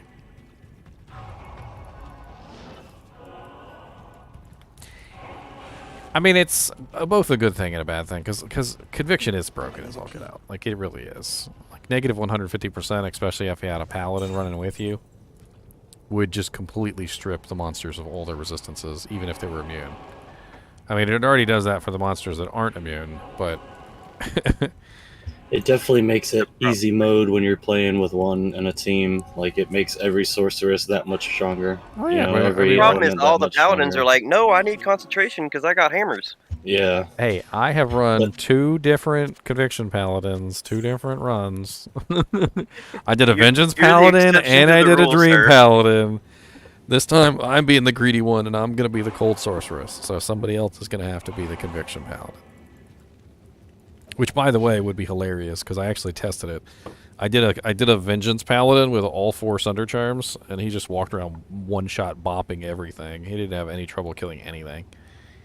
Because the Conviction Paladin has this... the Vengeance Paladin has this issue where no matter what monster you fight, there's always an immunity. Whether it's 1 or 2 immunities, so he's always losing 25% or 50% of his damage. And most of the time, they're unbreakable, so it's like... You're always working with like a 50% hit. So like when I put those 4 Sunder Charms on him and ran Conviction, I was literally just like full damage bopping every monster I came to. It was amazing.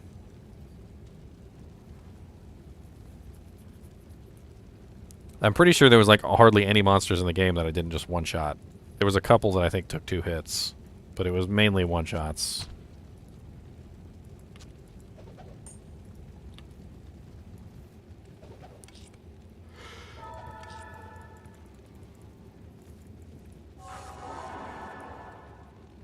I'm gonna miss the utility of the Paladin. The Paladin is such an amazing utility character. He really is. Like, anytime you need something. Oh, everybody's dying to Gloams? Alright, well, let me switch to Resist Lightning. Oh, everybody's, everybody's dying to Mephisto's, Conviction? Oh, well, let me switch on Salvation and just fix all your resistances real quick. And Dario's Poison, Cleansing. Yeah. Well, I guess you don't really get Cleansing till Nightmare. Oh, you guys are running out of mana all the time? Well, let me pop, Meditation on. It's a shame too, because a lot of people don't play them as a support character. They play them as hammered in, or just they're focusing on themselves, not everybody else. Well, a lot of people apparently are playing the Fists of the cleric Heavens. build. They're playing Fists of the Heavens that way, like, because you don't necessarily need Conviction and you don't really have to focus on the lightning damage. So people are just putting whatever aura they want with Fists of the Heavens. Hammerden would be fun that way. If they took concentration away from hammers, bumped up hammer damage a little bit to compensate, and then let them just like choose a utility aura, it'd be a lot more fun. They could be utility characters instead of greedy characters that are always using concentration. Yeah, I agree, because they never use Blessed Aim, which is a synergy. Like, they never put it up, and then they never really use Vigor unless they want to run around. That's about it. Yeah, so the 2 auras that they actually build with hammers, they don't actually ever really use. Which Vigor is actually amazing with summoners. Like, I was the Summoner Druid or Summoner Necro this ladder start, and that I feel helped more than what's the Pride one give? Concentration. Like, I feel like that helped more than that, just because they move so much faster. Yeah, you can get Vigor too on your Summon Necro. You just got to put a Harmony Bow on your Merc. Just give her a Harmony Bow and you get Vigor for your army. Which is really easy to get early on too, yeah. Yeah, take away all the synergies. Yeah. Now, we were talking about Classic the other day. People were talking about building Classic characters, and I would love to see like 1.09 Classic instead of the synergy-based Classic that we have now. The pre-synergy Classic was Classic. I don't know what the hell we've got now. It doesn't even make sense. Yeah, I'm running Classic right now, and I just did cows, and I swear every cow dropped a stamina potion. I don't know if that was something that was coded in back in that patch or whatever, but they're dropping so many stamina potions. I hate to tell you, those are not stamina potions, my friend. I just killed the Cow King, and he dropped 6 of them, and I was like, hate to tell drink you. those. I hate to tell you, those are not. Those are not. Every scepter I find is garbage. Who is the enchant sork in here? I've got an enchant pre-buff staff if anybody wants it. I don't know if that enchant sork is still around. I found a +3 enchant staff and put a leaf in it for lulz. So it's +6 enchants. Hey, that's good early on, I bet.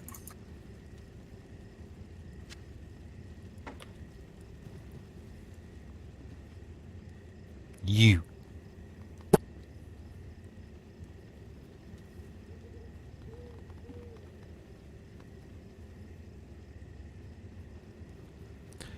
All right, Cody.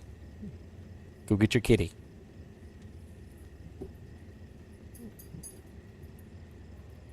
That is not your kitty. That is an Among Us.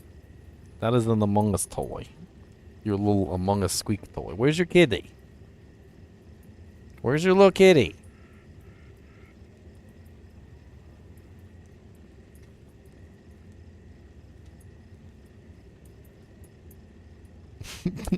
He's so stupid. Come here. Give it to me. Give me this. Give this. Give it. Give me. Look at these fangs. I have a dire wolf in my house. Give me this. Get my 2 teeth. I'm gonna pull. Get it. Get in there. Got it. You want this? Now, here's a question I have. Is Vengeance, like Holy Fire, considered a fire skill, but it's also considered a light skill and also considered a cold skill? I think so. I think I remember trying it one time. I don't remember what the result was. Where, like, the plus to a specific element type skill items would work on him? I mean, I know plus the skills has a heavy effect on the damage, but it doesn't affect the synergies, which sucks. Honestly, Vengeance damage really comes down to the weapon damage. Like, the higher your damage of your weapon is, the better. And you're just like a Berserk Barbarian, you're just running around one-bopping everything.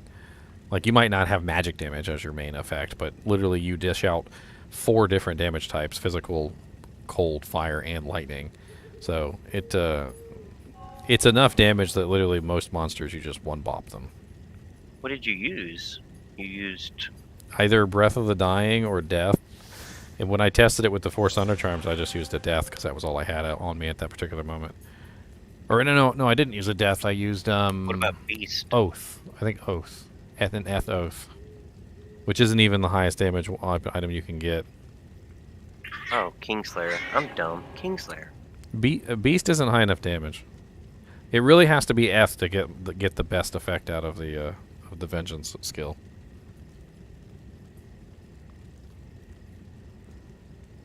But with the Sunder Charms, I mean,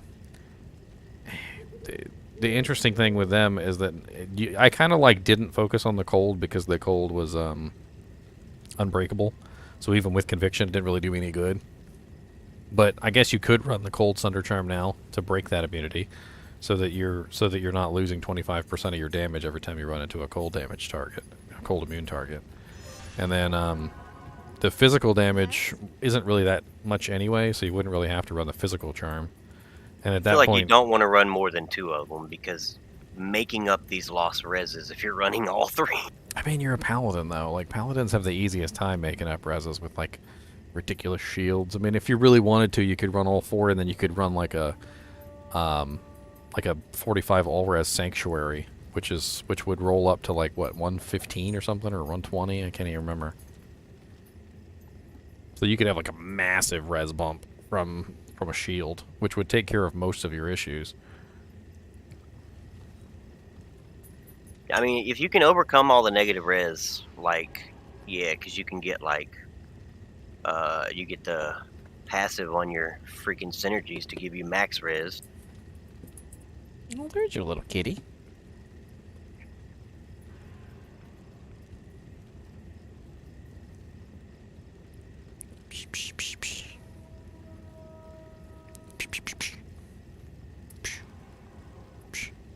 Oh, I had a thing with my frickin' pipes in my house, Jack. I went to go hook up an ice maker because nobody had ever hooked up the ice maker, and I went to turn the valve off, and I literally turned the valve off, and the whole frickin' valve busted off in my hand, water shooting everywhere. It was not fun. Rotten old nasty pipes.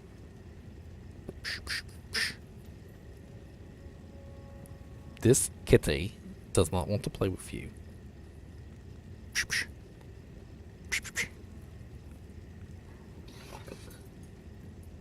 Deadly Strike doesn't affect it though, right? No, it doesn't. But it does affect the physical portion. So the physical portion you still get good effects from, but your physical portion is only going to be 25% of your total output. So, like, you can still apply things like Crushing Blow and Open Wounds and Deadly Strike. It just only applies to the physical portion of the attack. It doesn't apply to the elemental portion. I mean, and obviously still having Crushing Blow and Open Wounds and things is definitely useful.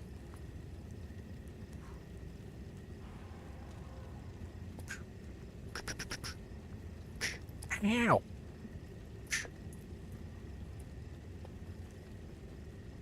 And the min doesn't work either, right? Min max damage doesn't work? It does. So things like War Travs actually have a huge boost of damage to to Vengeance, because it'll actually add almost like 300 to 400 damage to Vengeance, depending on what your percentage is at.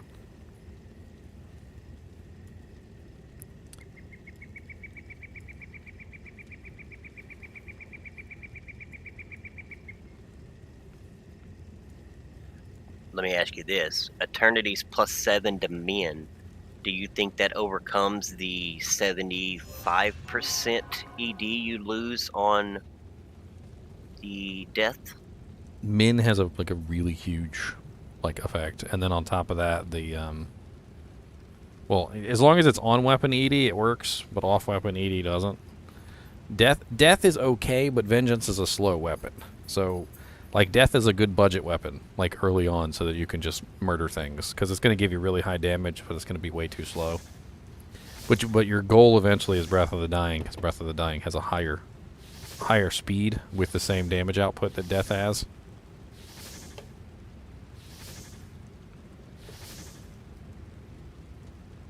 The other beauty of the Vengeance Paladin is you end up beefing up all your resist auras, which means you end up with really high caps. Because each one of those is going to beef up the cap. Right, that's what I was saying. If you could overcome the negatives, you get a lot of max. I mean, I feel like you don't necessarily have to run all four. I mean, Conviction can break lightning relatively easily, so I don't really even feel like it's that big of a deal to run the lightning one. Right, cold is cold. mandatory, yeah, because you can't break cold, and then fire, there's way too many fire immunes. So I mean, if you ran cold and fire, that would help out a ton. And then if you ran the physical, that would help out with any monsters that are physically immune, so that you could apply Crushing Blow, which you can't apply Crushing Blow to physical immune monsters otherwise. So it would give you the ability to use Crushing Blow on otherwise immune targets, which is going to be a pretty big damage bump for anything you come across that's physically immune.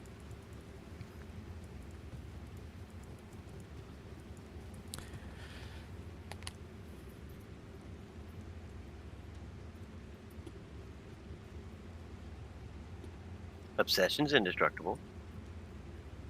Obsession? We can do an F obsession? I don't think that works though, right? Doesn't have any ED on it. Oh, I think that'd be a good choice.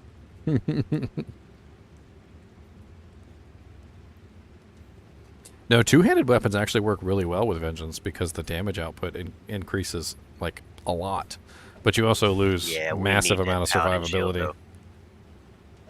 I think I remember using a F Breath of the Dying Cryptic Axe or something, or whatever it was. It was one of the pole arms somebody handed me.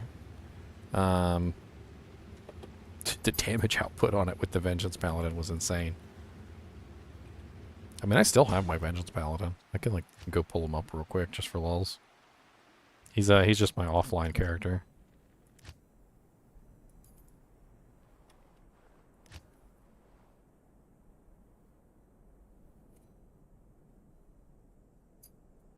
Make sure he's actually geared properly, which it doesn't look like he is. Not here. He's missing all his combat skillers. I must have stolen them for somebody else. Which means his damage is going to be a lot lower than it should be.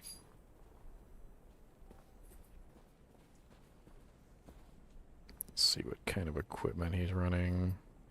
He's got one combat skiller. If I remember correctly, it was axe, right? The Berserker axe is what you wanted to build it in? Yeah. So he's running, right now, he's running 2,639 to 7,966 Vengeance. Which, you can't really take that on its face value, because of course Conviction is breaking some of those monsters lower than 100%, which is increasing that. And then also, some monsters are not getting broken below 100%, which is decreasing it, so it varies way too much depending on which monster you're hitting.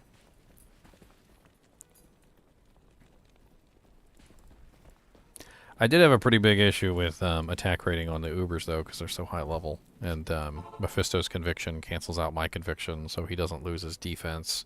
Mage Fist doesn't boost Vengeance. Okay.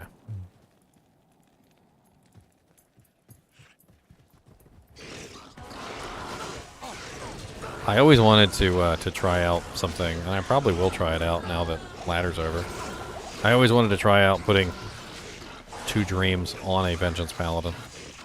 I mean, the synergies and everything kind of work out directly anyway. Like, you already end up beefing up resist lightning, so you don't really have to worry about that. And the only other one is salvation. So you'd and you also put points into salvation. Like, you could work it out so that it matches. So you'd run dual dreams with a Vengeance Paladin, like beefing up your melee attack, and then you'd have the really nice dream pulse along with the massive uninterruptible multi-spectral hit. I'll probably take my 2 dreams and put them over on this guy when ladder ends, just to kind of see how it works out.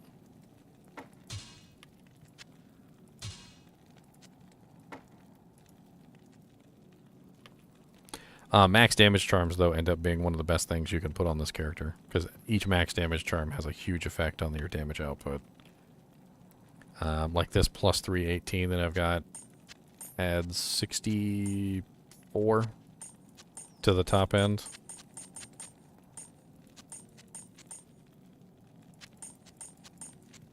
Yeah, 64. 64 damage just for 1 plus 3 charm, and each plus 3 charm is going to add another 64. And you can have quite a few of those. I've even got plus 10s.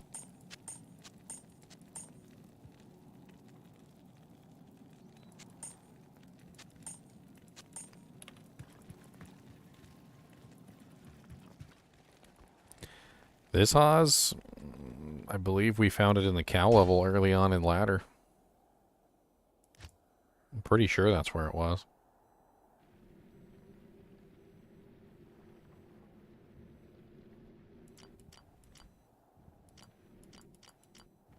I mean, he's a pretty versatile character. You can do just about anything with him. He can do the Ubers. He literally just stands there and tanks the Ubers. I mean, and even if you did, like, want to use all the charms, it's not like you'd have to use them all at the same time. It could be a nice little mini game of, like, swapping them in and out.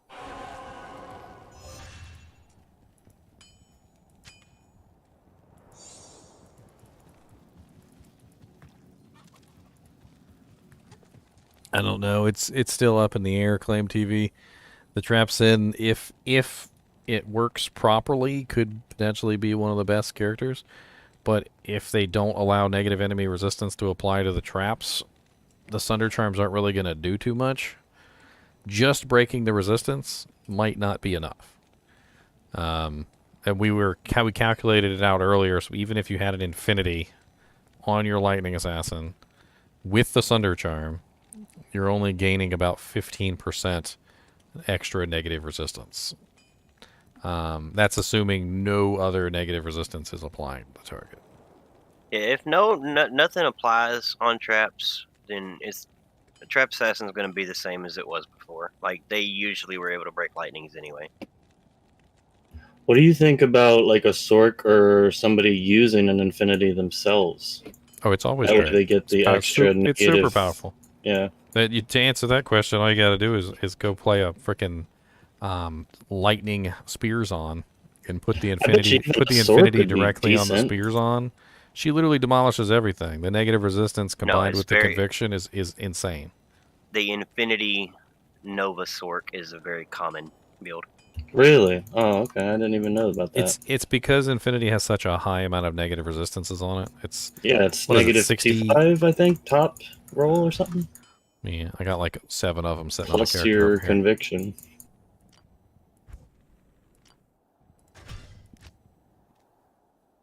Yeah, and the conviction is adding more. Yeah, that sounds nuts. I never even thought about that before until just recently. Yeah, I mean, you get the conviction and the negative 55%, like, in combination. I mean, I could totally see a Tesladin using an Infinity. Like, it's got crushing blow on it, prevent monster heal, vitality. If you could work out, you know, kind of keeping yourself from dying, because Paladins do have issues if they don't have a shield. But honestly, like a Tesladin running an Infinity would be insane as well. Especially considering High Lords for the weapon on Vengeance. I mean, Amulet. because of the speed. Like, Vengeance really has an issue with speed, so I think I ran High Lords just so it could speed me up a little bit. It's definitely a little bit difficult to hit the higher breakpoints, and since you're a single target, you definitely want to try and get as fast as you can. I can't remember exactly. Tracks for life tap or no? You can, but I mean, I would usually only use them if I was doing Ubers. Like, I didn't really need them. I mean, what's the best weapon? Is there one that gives you max damage? The best weapon, as far as I know, is Breath of the Dying. Like, that's the... Not weapon, I keep saying it. What would be the best gloves? Like, just crafted ones? Are there max damage crafted ones? I mean, I was using Laying of Hands, but I guess technically a really nice pair of Crafteds would probably be better with the Crushing Blow. I don't think I ever got my hands on a really nice pair of Crafteds, though. I think that was the problem, so I was just using Laying of Hands. But yeah, like a 20% IAS with like 2 reses and like 10% Crushing Blow would probably be the best piece. Because off-weapon ED doesn't affect Vengeance at all. So you're looking at min-max damage, so anything with min-max damage is your preferred. You know, if you could hit the breakpoint without gloves, I think maybe the best option would be Blood Fists, because don't Blood Fists have +5 min? And then 30% faster hit recovery and all that other crazy stuff like plus to life. I'm trying to remember here. Yeah, +5 min, 30% faster hit recovery, 40 life, and 10% increased attack speed. The 5 min would actually give a pretty nice bump to the bottom end damage.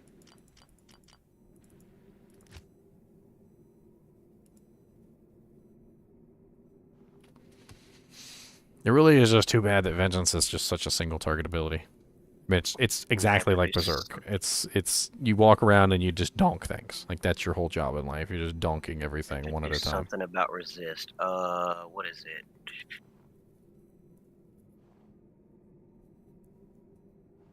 I mean, there's a lot of ways you could fix your resistances. Chains of Honor would be a really good option. +2 to skills with decent resistances. Obviously, there's a lot of shield options. Some of the shields have crazy resistances on them.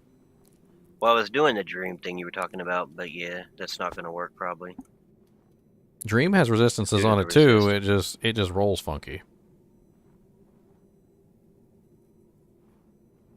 Like, if you can get good rolls on Dream, like if you were to assume like perfect rolls on the helmet and the shield, it's actually not bad.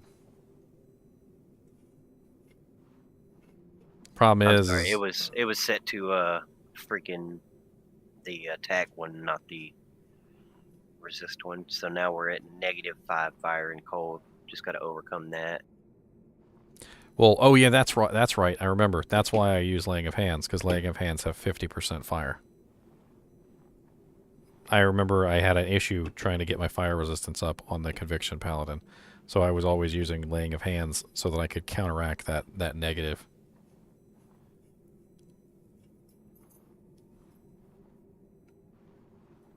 That's one of the reasons why Laying of Hands is such a ridiculous piece of equipment, because of the 50% fire on there. Like, I imagine Fireclaw Druids, when they're using the Fire Sunder charm, will probably be using Laying of Hands just simply because it's going to counter the charm by quite a bit. I mean, granted, if there's boots, will eliminate it completely. Yeah, I mean, or you could obviously get like a really nice pair of crafted gloves with fire resistance on them, which I think is probably your end game goal, but.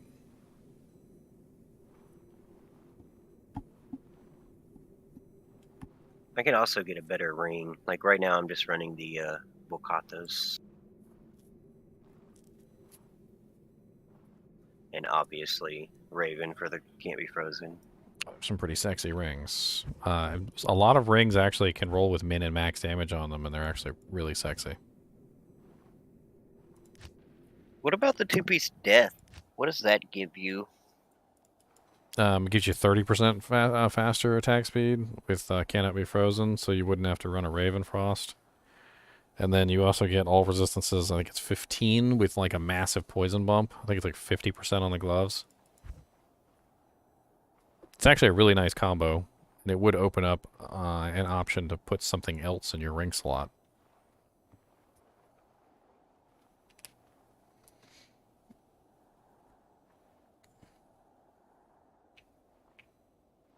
You get 15 all res. That's pretty good. Yep. And I still got the armor to work.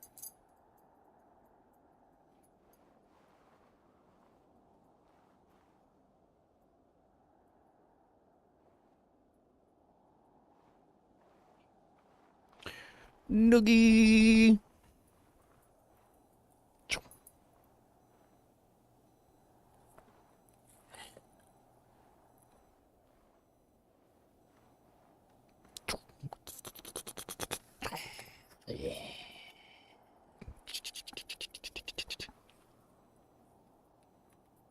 Don't you look at my little doll. This is my Hollow Knight doll. He is not for you. This is not your toy. This is not your toy. Leave it. This is mine. You would just tear him up. You're rude. You don't even take care of your toys. You just destroy them. Gloom is interesting. You get 45 all res and a dim vision proc. Yes, this is your toy. Oh yeah, it's actually really nice for ranged monsters. I was playing around with it one day. Gloom doesn't really seem like a very good rune word, but like, let's say you have archers or mages or something and they're attacking you from a distance. It dim visions them directly. Like, just casts it directly on them. And they just stop attacking you. And though it doesn't last very long, it literally breaks up the combat quite a bit. So like, doesn't dim vision lower defense too? Or is it just blinds them? It blinds them completely. Oh no, it's Cloak of Shadows lowers the defense. Yeah. And increases yours.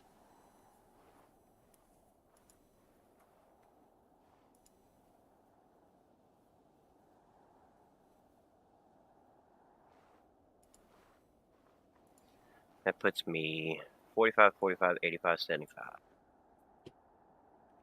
The other interesting thing about Vengeance Paladin is that you can customize the damage. So you don't necessarily have to go for one particular element.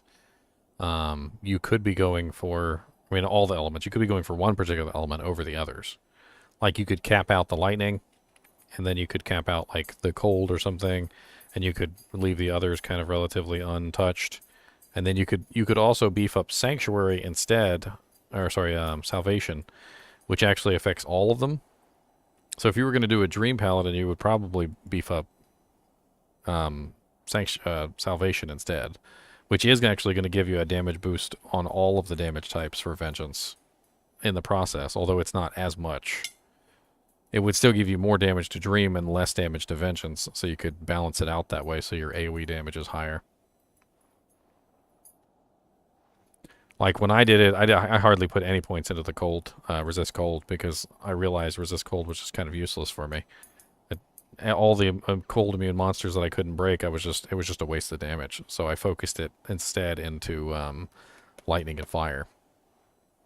And did you have attack rating problems or no? Like I said, only versus the Ubers, really. And I think that was honestly just because of Mephisto's thing. But honestly, when I was fighting the Ubers, for the most part, I was just using Smite and Open Wounds, Crushing Blow to take them down, and then I would just finish them off with Vengeance. I'm actually kind of excited that they fixed the level gap attack rating thing. Hopefully it's going to show the attack rating properly now, so we can actually see what our chance to hit is versus those monsters. Of course, with Conviction Paladin, it's more convoluted, though, because, their defense is being changed by Conviction. So, it gets interesting. Yeah, that's true. The tooltip probably, or the character screen, probably isn't going to factor in Vengeance, or Conviction. I kind of thought it would be interesting to do a multi Vengeance Paladin. Like, when you're building Vengeance, better, Min or Max? Well, Min closes the gap, whereas Max spreads it out. So Max is nice because it increases your overall top end damage, but it also causes your variance to increase, which is not as good. Min will close the gap and decrease the variance, so you end up with a higher minimum just in general, but it's not going to increase your maximum. That's usually why they give you so much less Min, because Min is so much more effective than Max. War Traps, for instance, which is a really nice one for Vengeance Paladins, has both. It has min and max on it. Like, I usually, early ladder, I'll usually try and see if I can get someone to give me, like, a crappy pair of Ortravs, like, really low magic find, because the damage number on it is the same no matter what, and it really helps out the Vengeance early on. I mean, it gives you, like, almost 300 damage to your, like, I think it's, like, 150 to your bottom and, like, 300 to your top end, or 400 to your top end. It's just a really big buff and damage for Vengeance.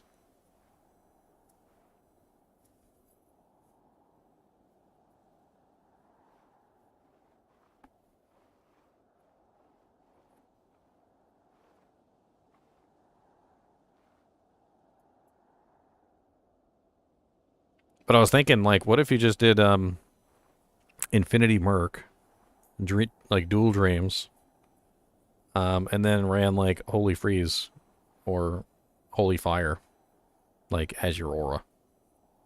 Then you could have 2 auras and Vengeance. Everything would synergize, so like it wouldn't be that big of a deal. You wouldn't really worry too much about beefing up Vengeance. You would just obviously put 20 points into Vengeance. But then you would build the synergies for Holy Freeze and Holy Shock. And everything would kind of work out, really, because you're already building the synergies for Dream, so that's going to help out Vengeance. And then you're probably already going to be putting points into Resist Cold anyway, because that's also going to help out Vengeance. And then that would also, in turn, help out Holy Freeze, which then you would run Holy Freeze, you would have Holy Shock coming from the helmet and the shield, and then you would have the Conviction coming from your Merc. So you would literally just be pumping out AoE damage, and then whenever you actually one-tap something, you'd be dishing out pretty hefty AoE damage as well. And then you could run, you know, like Cold Charm, Lightning Charm. I don't know. So you think nothing in Holy Freeze? I mean, you'd probably still have to cap out Holy Freeze, because that would be your native skill. But you wouldn't cap out Conviction, though. I mean, not Holy Freeze. I mean, if we were running Holy Fire. Yeah, you could do Holy Fire too. You can, but see that it just swaps out. So I actually ran this before, and I was playing with it. So you would put 20 points into Conviction, but instead now you're putting 20 points into Holy Fire or Holy Freeze. So it just I didn't even converts. put 20 points into Conviction. I only put.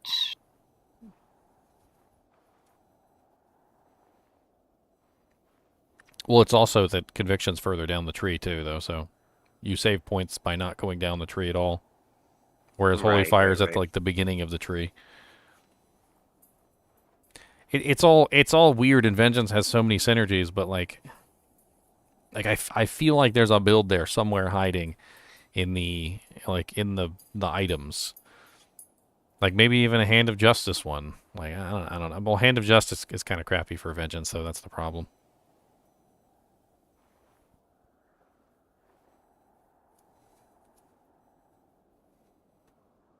Certainly could be interesting to build it and see how it plays.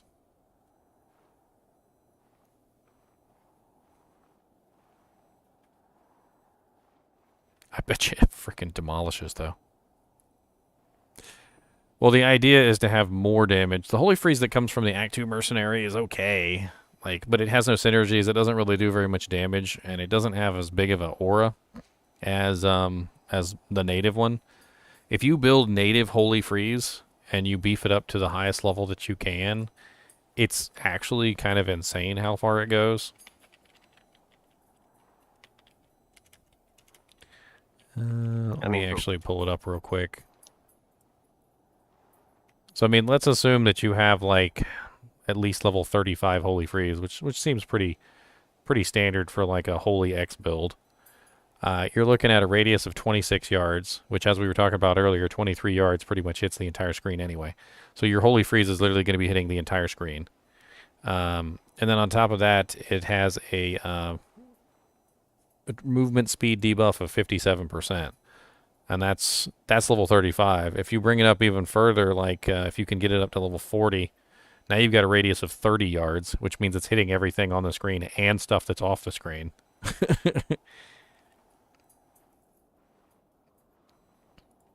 I've always played around with Holy Freeze because I really like how it increases, and the higher level it gets, the more ridiculous it is. The further it goes, the more it slows down targets. until basically the targets are just kind of like standing there staring at you with a slack-jawed face. Especially when you combine other effects.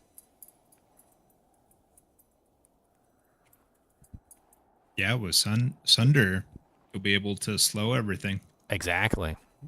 That's the other thing about... Even if they're still 95%, you're still slowing them down. Exactly. Because Holy Freeze also applies a cold damage, a chilling effect. Which, if the monster's immune to cold, you don't get that chilling effect on the target. But if you're using a Cold Sunder Charm, you are going to get the chilling effect on the target. Honestly, all the cold builds have kind of come into more of like an interesting light. I mean, so are we not... That's the thing. We have to cut back on one of our resists here.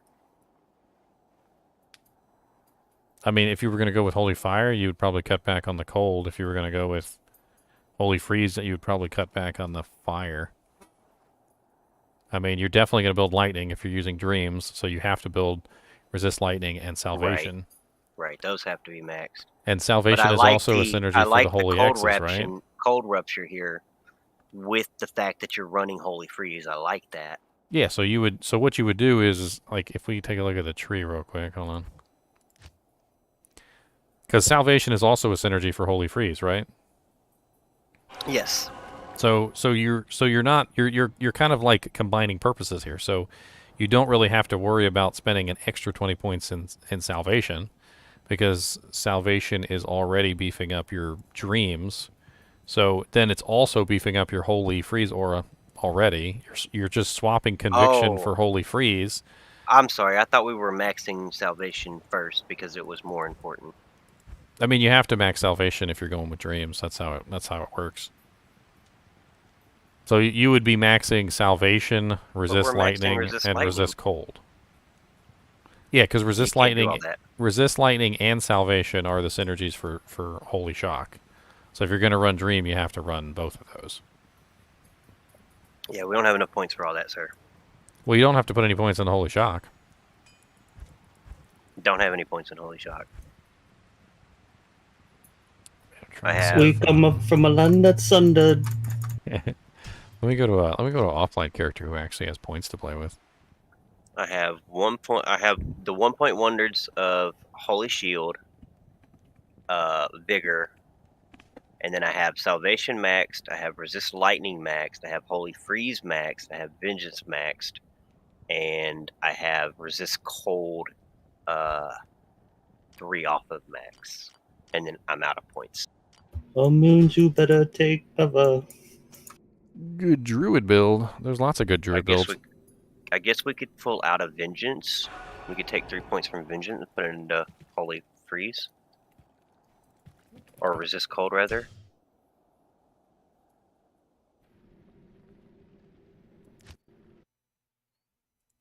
I'm going to pull up mine and see if I can play around with it.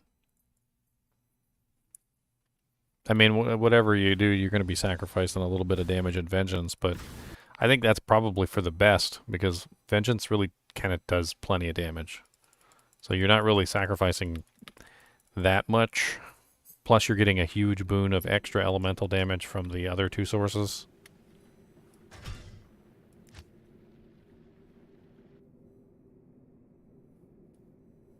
The question is then, are we still running the fire one, or are we going to run the lightning one instead now? What, for the items? The Sunder. Are we going to Sunder Cold and Fire still, or do we want to Sunder Cold and Lightning? I mean, if you're going to do Holy Freeze, you do Cold and Lightning, I would assume.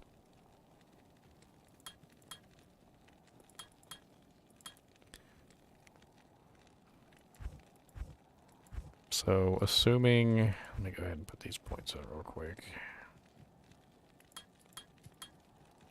We definitely need Holy Shield. You can't really build a Paladin without it.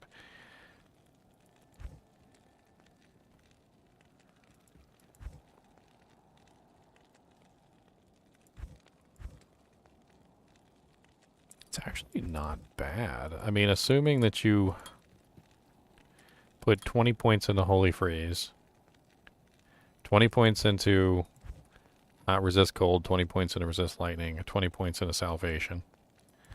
And then you have 15 points left over after you do all that. So you can put 15 points into Vengeance, which brings it up to level 16, which isn't max, but that's still pretty high.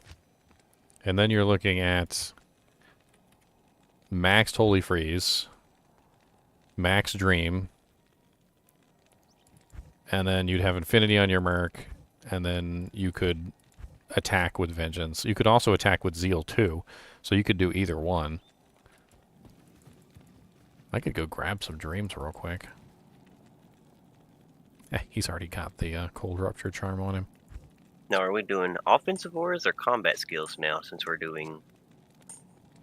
Well, combat skills would have the greatest effect on the Vengeance skill, but your offensive auras would have the greatest effect only on Holy Freeze. Oh, right, it's only going to affect Holy Freeze. So one or the other. Skills, you get your Holy Shield, which is nice. You get Zeal too if you want to Zeal something. Theo Vaughn. And where do I have those dreams at?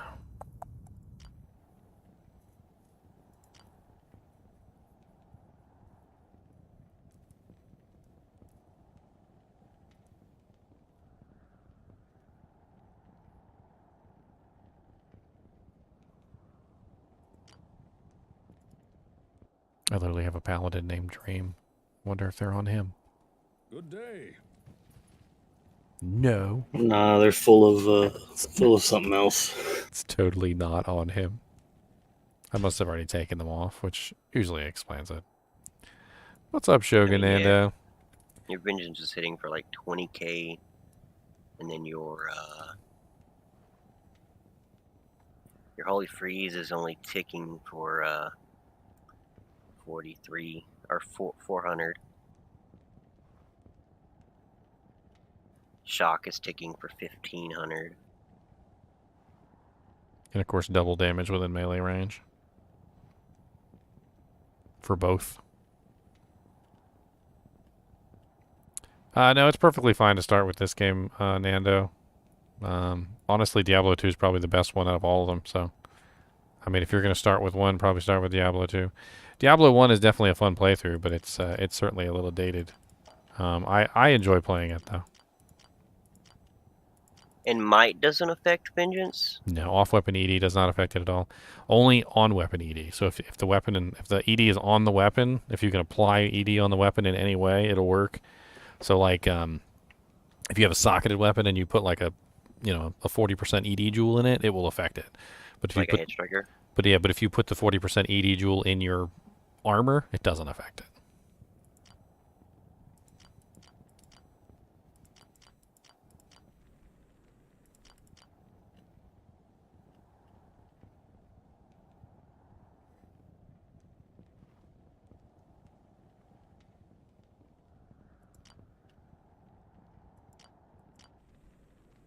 Trappy Track McTrapperson.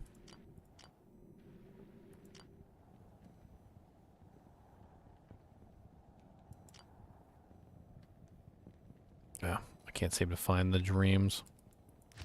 Let me just go ahead and edit some in real quick. Won't take me but a second. According to the latest patch notes, Prince Ice, yes, the Sunder charms will be affecting the traps. To what degree, we are unsure, but I'm sure that we will find out.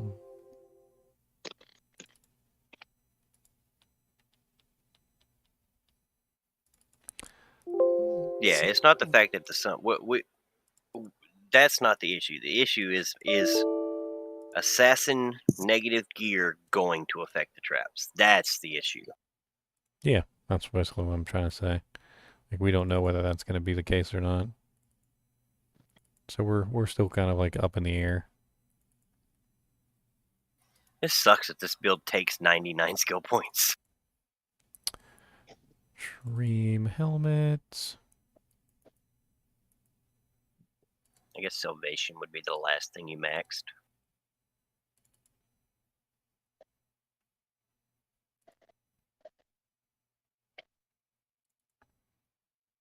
Save. Or no, maybe Vengeance would be the last thing you maxed. Well, in my experience, Vengeance has the highest damage on the single target, like the effect on the single target damage. So like I tried to figure out if you really needed to even put points in Vengeance, and one of the things I did was I tried to like put only the points into the synergies, and the skill itself definitely does have the highest damage potential over the synergies. But in this case, what we're doing, since we're focusing on the Dream and the Holy Freeze, it I think it's better to put it into the synergies than it is in the skill itself. And honestly, well, here's the thing with Vengeance and Zeal. At one point, they both do 29k DPS with this setup. I think you're really a Zealer here than you are a Vengeance. Yeah, Zeal's going to attack faster. Oh, okay. Yeah. Well, if we look at damage per hit, the Zeal is 12k and the Vengeance is 18k, with both only having 1 point in them. Like, you might actually, in this build, you probably would swap back and forth between the two. That's what I would assume. Like, if you were in a group full of monsters, I'm just wondering if 1 point is good, because, like, when you look at this at 29.5k at 1 point versus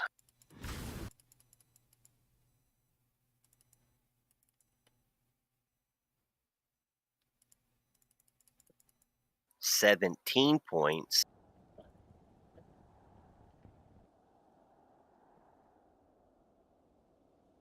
Good day. I mean, he honestly seems that's like 33.5k. Like 16 more points only netted you 6k DPS. Yeah, and it's single target at that. Yeah. What's up, Root for Life? How's it going, man? Do even more than that.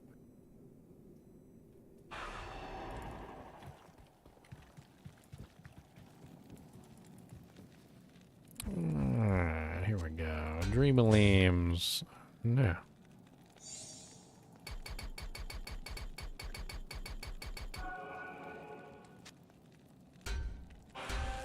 Not quite. It's only 22.6k for sacrifice. That's weird that it's so much less.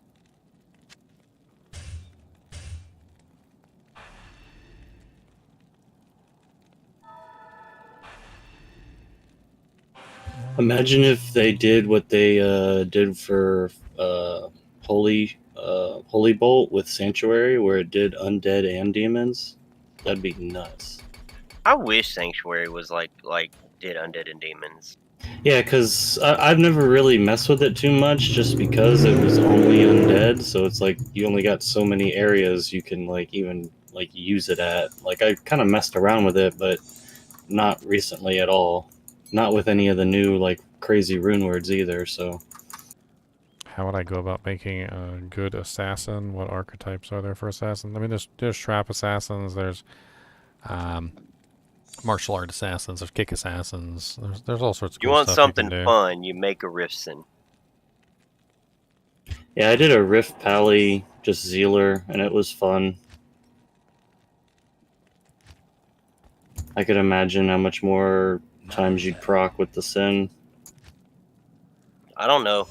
Now that I think about it, he might be right. Rift might be the way to go with this little build here. I was thinking that too, but you said Vengeance, because it's not going to proc that much, like if you had Zeal, right?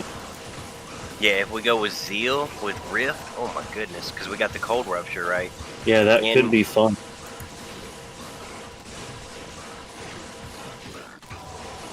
Yeah, everything on the screen would be frozen at that point, all the time. Or maybe not frozen, but cold or slowed. Yeah, you're already doing that. Maybe Death is better with the Glacial Spike. Or if you change it to Holy Fire instead of Holy Freeze. Holy Freeze, yeah, then you could do all three. Then we just run all three? Yeah, let's just run all three. Fuck it. Yeah, that could be interesting, just to see. Run Plus all three. I know, who's revving their engine in the background there? I don't think... You had a monster truck rally? Me? Somebody is. I don't know. I didn't hear anything. Some truck might have went by. I live right next to a main road. Maybe might have been me. I'm in my car. Holy Freeze is that good. Not Holy Freeze. I don't think Frost Nova is that effective with the. Oh, it's not going to do damage. It's going to be chilling. Because Holy Fire chilling gives effect. the best synergy, right? It's 24% instead of 11, I think, is what the rest do. With their well, that's just because resist. it did so little damage back in the day. Like it was, Holy Fire was undoubtedly the least of the lot. So when they patched everything, they had to bring Holy Fire up to match the other ones. It's not really like more. It's just it's usable now. It needed that to hit the same like breakpoints, the same kind of damage points as the other two. Damn, I thought Holy Fire did more damage than Holy Freeze. I think technically it does, but the freeze is so much more useful. I think, like just having them not move so much. Now, the reason why people would use Holy Fire over Holy Freeze or Holy Shock over Holy Freeze is because of all the cold immunes. Nobody wanted to deal with all the cold immunes. Yeah. So the Sunder Charm for the first time allows Holy Freeze to actually function properly. You know, no longer like, 33% of the game isn't immune to everything that you put out. You know, now I'm thinking about it, the problem with the Rift Zealer? Durability. The kicker does not have that problem. Yeah, that was one thing I was running into town constantly. Don't Caduceus have pretty good durability?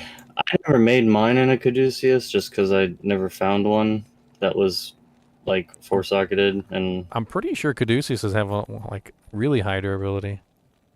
At least 100. I'm using a War Scepter right now, and Classic it has 70, so it's more than 70. Caduceus. Yeah, durability 70. Yeah, so I must be thinking about like a rare one or like one that rolled with double or triple durability. But 70 is definitely a hell of a lot better than like 25 that like the Berserker's Axe has on it.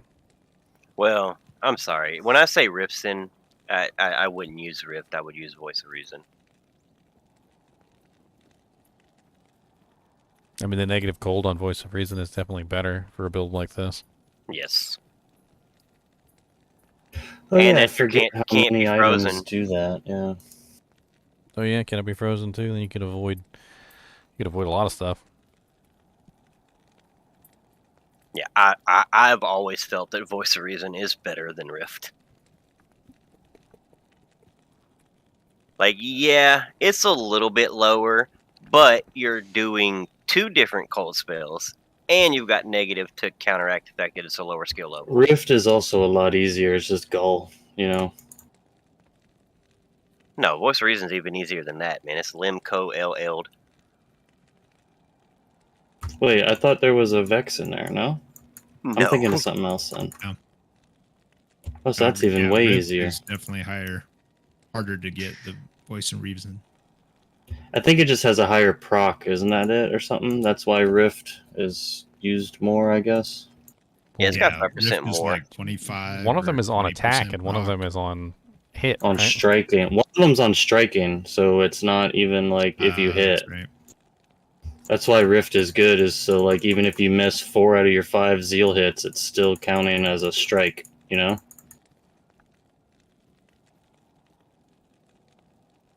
Honestly, I think though the negative cold resistance is clincher for Voice of Reason. Yeah, I mean, especially with the Sunder Charms. If you're hitting things, you actually want to hit them, so this on striking versus on attack just makes no sense. Like, you still want to be hitting them. It sucks though. You still have you're still proccing it without hitting, I guess. I mean, I just like the fact that Voice of Reason doubles up on your cold spell. Like you get a level 13 Frozen Orb and a level 18 Ice Blast. Honestly, with a Sunder Charm on like a Holy Fire, a Freeze Paladin, that could be like deadly as all get out. Not only is it going to increase your Holy Freeze, it's also going to increase the Frozen Orb and the Ice Blast. And it also has additional cold damage on it, which is going to apply as you're Zealing. It just doesn't have any physical damage, which could be a detriment. Oh boys, I finally found a Sigaon shield. Heck yeah. +1 to skills. I mean, I feel That's like on a right. Zealer, I'm putting in a phase blade though, because I just don't want to deal with having to repair it all the time. I mean, does Rift actually have physical damage? Not really. Like it's just the weapon-based damage, which is Yeah, it there. doesn't There have is no modifier to Yeah. the damage on it. Yeah. The other thing about Rift, though, is you could make it in a Caduceus that has like +3/+3. Yeah, that's what I was saying. The base alone, if you find a sweet base that like helps multiple other skills that you're using as well, it could be decent. Versus, can you even make a voice to reason? No, you can't make a voice to reason in a No. Warfucker. So Yeah, that's but why I suggested Rift, is just so you could possibly get +6, you know, to different stuff, or even plus. I don't know. I guess you can get 3/3/3 on certain ones, right? Like 3 to Holy Shock, 3 to Salvation, 3 to, or not Salvation. Well, here's the thing. The Salvation. only thing you would want it on, you would want 3 to your Holy Freeze, because you're running Holy Freeze aura. But everything else is like synergies, and it won't matter. Zeal, like, yeah, you could get 3 in Zeal, or you could get 3 in Vengeance, but that doesn't do a lot. Like, from what I'm seeing, like, just 1 point in these skills with plus skills is enough to make them they do almost as much damage. Like, the damage output is not much different between 1 point and maxing it. I mean, you could get Holy Shield. You can get 3 Holy Shield, 3 Holy Freeze, 3 Smite. well, I was just thinking about it. You know what you probably would do with the like a Holy Freeze is you would use both. So Rift would probably be the one that you use for the non-cold immunes, and Voice of Reason would be the one you use for the cold immunes. You'd probably just have one on each, and you just swap back and forth. Because it seems to me that the Rift would probably do an insanely larger amount of damage versus the non-immunes, whereas the Voice of Reason is going to do way better damage versus the immunes. Plus, too, I just love the way the orb comes out of a paladin. People are like, what? You know, at first. Or I guess any character that you put it on, but I don't know. This man's talking about having. This man's talking about, let's have another dream on swap. Let's have another dream. I mean, no, you'd have to swap it. You have to swap your shield. Usually, what I would do in that situation, I would just hit W, pick the weapon up, put it in the other slot, and then put the other one back. Okay, cool. When you say swap, I'm like, because there's no weapon swap. You only got one set of weapons you can hold. One set of weapons. I still remember when they introduced the weapon swap the first time. It like blew my mind. I'm like, I can have 2 weapons. Yeah, there's been so many times that I've picked up like a bow where I was like, I could use that just by sitting back and shooting at somebody. Like I've picked up the one that gives 33 piercing. Speaking of a bow, that's not bad. Speaking of a bow, there's actually quite a few bows that you can use with a Holy Freeze Paladin to demolish with. Widowmaker, and also like Wiz and Draw with the -35%. Like you can literally just stand back and fire arrows. Wiz and Draw has magic arrows on it too, so. Yeah, that's gonna be so nice this season. Is that what you're using pretty much right away? Is Wiz and Draw? Yeah, as soon as somebody finds a Wiz and Draw, that's probably what I'm gonna put on. Yeah, that's sick. I like that. I never realized how good that was until I watched that one video, and I was like, wow, that's actually really good. A lot of people don't realize it. The -35% is so powerful that literally you can put that on like a Hurricane Druid, you can put it on a Holy Freeze Paladin, you can put it on a Frost Maiden. Like, it doesn't really matter. -35% is a lot of negative percentage. It's super powerful early on. The only character that doesn't really use it is the Cold Sorceress. Yeah, although technically you could. Like, if you wanted to save points early on, you could just put that bow on and then just spam all your points into the skills themselves, and then later on beef up Cold Mastery.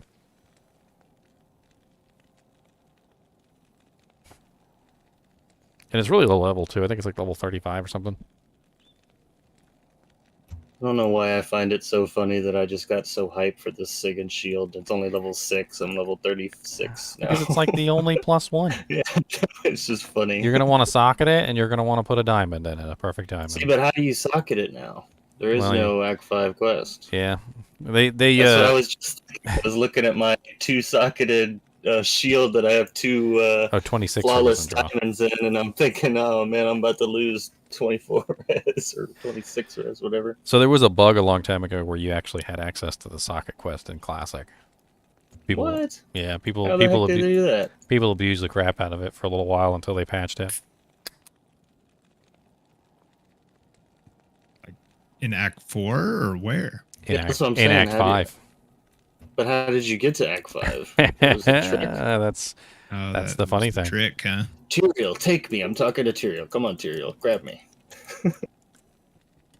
You don't have to tell anybody. We can just. It was a bug. Yes, Tyrael can be bribed. When they patched it out, like the items that existed that were actually socketed were like exceedingly valuable, because people had these items that they socketed that you could never get again. Yeah, because Sigaon's shield, I've never had it drop with a socket. Now that I think about it. Nah, it doesn't. It doesn't drop with a socket. Yeah, that alone, like, oh my gosh, that'd be so worth so much in this right now. Like an SOJ, easy. You know, it's funny. It's funny. Everybody always puts 156 strength in for the Monarch shield, and I just realized that literally the Sigaon shield was the reason why every character put in 75 strength, because that was like that was like the bare minimum back in the day. Was you had to have 75 strength on your sorceress, which everybody was like scoffing at, and now you have to have 156 strength. Yeah, they literally doubled it. So like, here, you're complaining about that 75 for the Sigons. Well, I got you something now, buddy. I got you something now.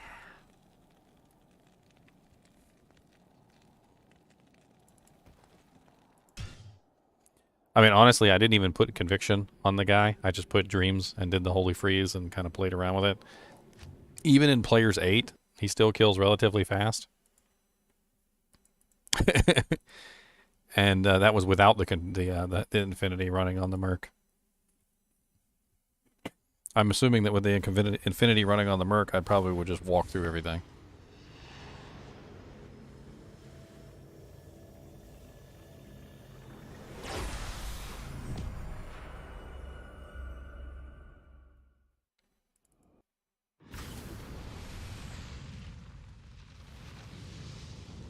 Either that or you save up a bunch of strength charms. Like if you're gonna do the whole Sigons thing, like you're probably gonna have like a whole bunch of like Lobi strength +5 little like large charms and stuff that you're hanging on to specifically for that reason.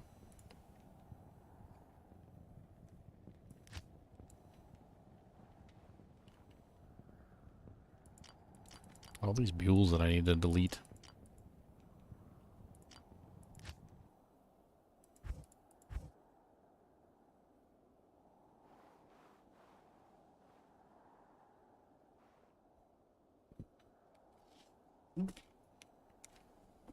Try not to dive into my my snacks.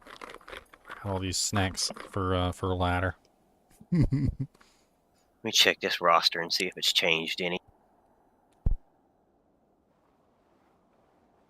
I am home. Thank God. We added another pally / source. Cool. That doesn't affect my decision in any way. Oh, yeah. Earth dude.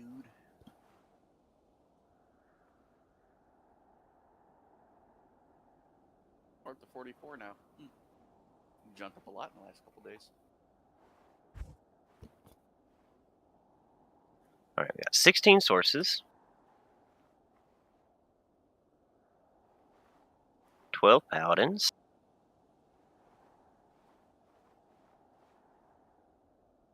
6 barbs.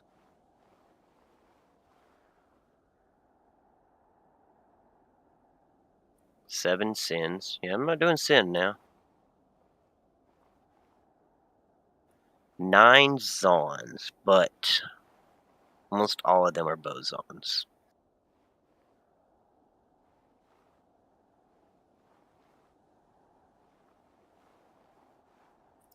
5 really? 9 druids. bosons? No, we have 2 that are gonna go Fury if they go Zon. I'm gonna go Zon. I just put Sork up there as my second character, or if there was too many Zons. But from the look of it, there's just gonna be a ton of Sorks and Pallies like always. So. Okay, so we're gonna have 2 Fury Zons, and I am probably gonna go Fury Zon because we just don't have enough.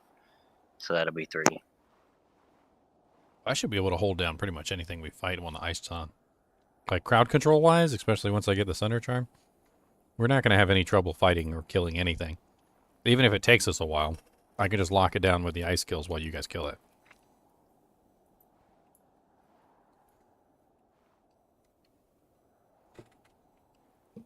That's the beauty of that particular character. Is just I'm going to be the crowd control person. Like anytime you guys are in trouble, I'll just fire an ice arrow in your direction, and you guys will be like, "Oh, thanks." You just like run away or murder them. I'm actually going to beef up the freeze length duration too, because I don't see any reason why not to. If I'm going to go pure ice on, I might as well grab the synergy that brings up the duration, so that the freeze lasts for as long as possible.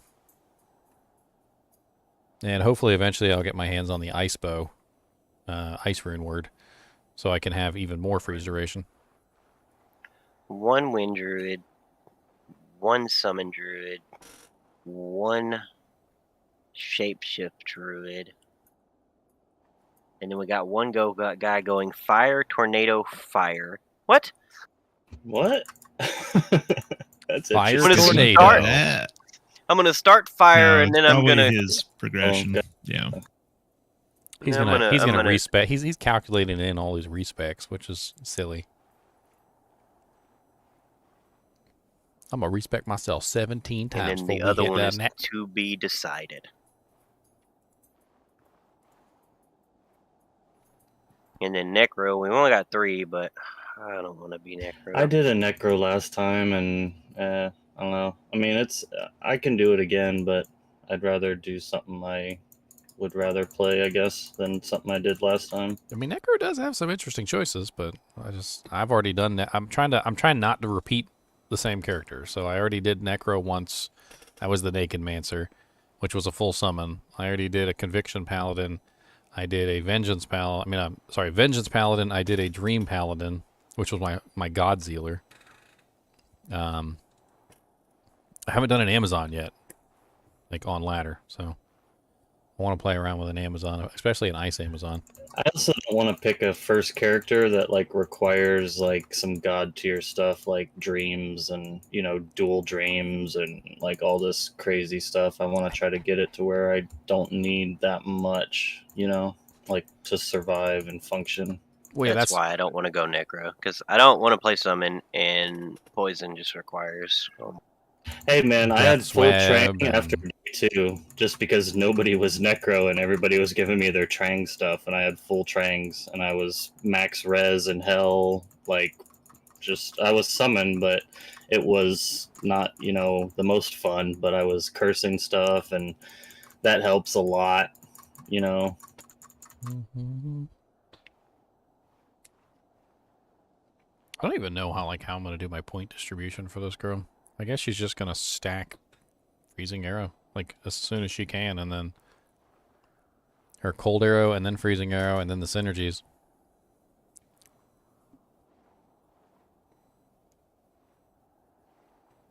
I tried to build a Vengeance Paladin, and I put on the kinship ladder chat. Oh yeah, did you do good? Double Dragon. Oh no, a Dragon and a Hand of Justice. Double Dream. He's dealing 52,000 on the Vengeance, but the Zeal does 65,000. Yeah, you're not really getting any vengeance damage there. You're just using the Holy Fire at that point. Yeah, vengeance. We were just talking about that. Vengeance requires like kind of a specific weapon like set. Like you can't really just use anything. You've got to use things like Death and Breath of the Dying, maybe an Oath. But like, there's not a lot of good weapons that work with Vengeance. Hand of Justice is definitely not a good weapon for Vengeance. Yeah, assuming it's in a phase blade, that's like no damage compared to a botted Zerker Axe. Because Vengeance is almost directly proportionate to the amount of physical damage you're putting out. So what it essentially does is it adds elemental damage directly proportionate to your physical damage of each particular element. So you basically multiply that by 3, depending on what you've got for your percentages. So if your weapon has relatively low physical damage, then the elemental damage that comes from Vengeance is also relatively low. So it's difficult to build, and it doesn't really work well with Hand of Justice. That's why we were talking about like Holy Freeze and Dream earlier, because they don't have weapons involved. You know, it actually kind of be interesting. Like, they fixed the off weapon or tweaked it so Whirlwind accounts for off weapon as well as weapon ED. Mm-hmm. If they tweaked Vengeance to have off weapon ED as well. Oh, if it did have off weapon ED, it'd be pretty ridiculous stuff. It'd be some crazy builds, but it just doesn't though. And I mean, you'd still be slower than a caster, but you'd still truly be one-shotting things. Pretty cool. I'm in an argument with some dude on a freaking Llama's video about the nerf. And he's like, it's crazy that you think Blizzard's going to be better than Light now. And I'm like, it's not, because Light didn't need Sunder. And now they get 5%. And Cold now gets minus 100.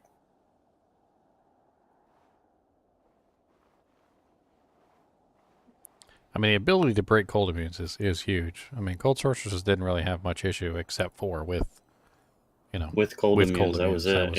Yeah. So anytime they ran into a cold even immune, their cold immunes will be negative 100. And as I was talking about earlier, with the Sunder Charm now you can, of course, break the immunities. So you get the crowd control effect too. So Cold Sorceresses specifically have always been kind of like ridiculous just simply because they can corral and control the monsters with their chilling effects. Whereas anytime a cold immune monster would come along, they'd get freaking wrecked because the cold immune monster would just walk right through their chilling. Kind of like daze them, so to speak. Which isn't going to happen anymore. Now they're going to get chilled anyway, so.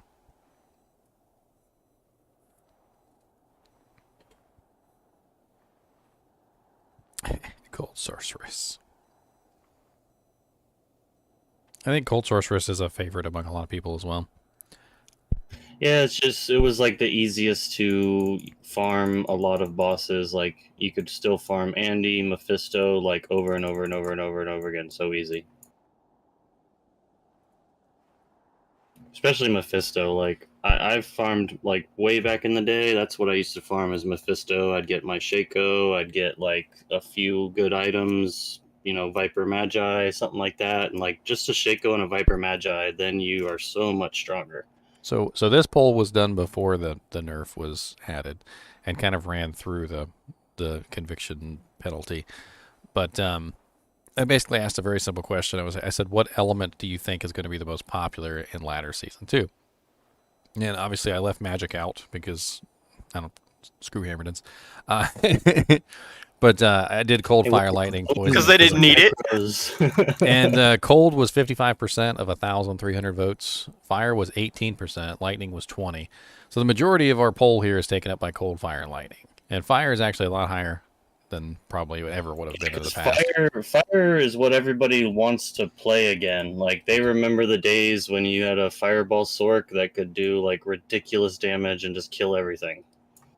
Now a Fireball Sork falls off in Nightmare really quickly. But poison was 3% and physical was 4%. So there's very little interest in making poison and physical characters.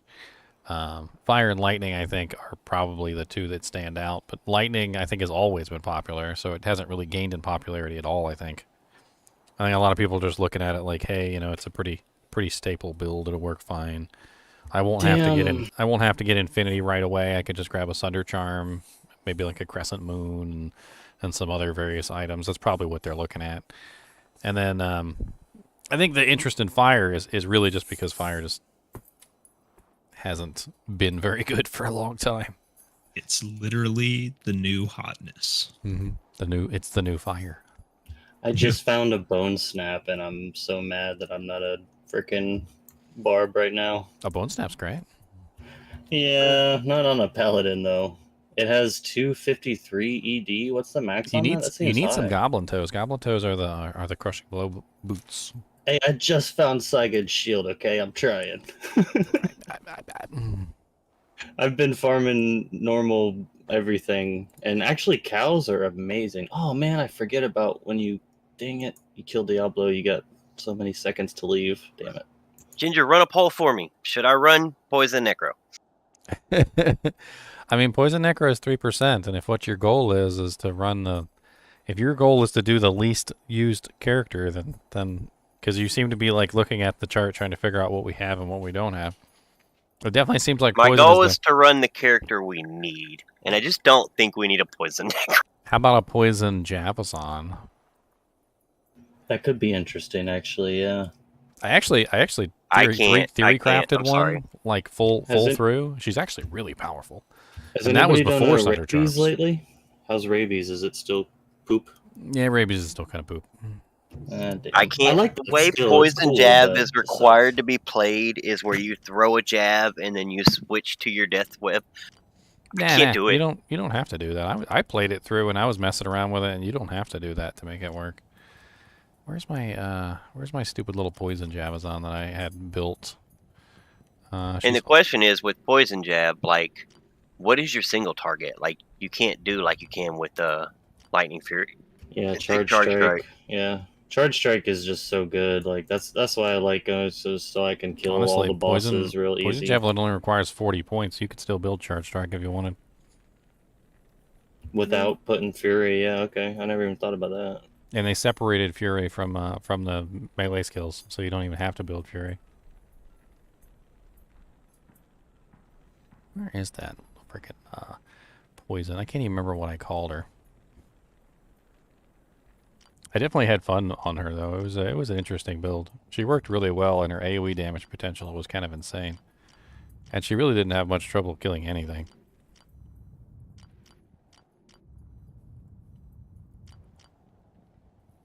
The interesting thing with that build is you could like throw your Poison Javelin and then go Charge Strike things until they're dead.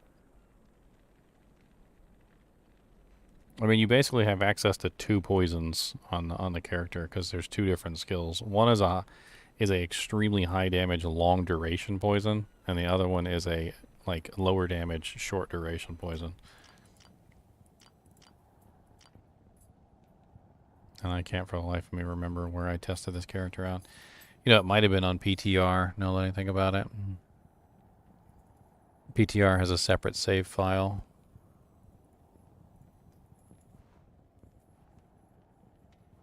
Oh, I just found a Crush Flange. That's not as good as what I got now, just because it gives me 1 to Paladin skills, but damn, that would have been a lot more useful at level 9. I think I remember her name. Her name was Medusa. Medusa. There you are.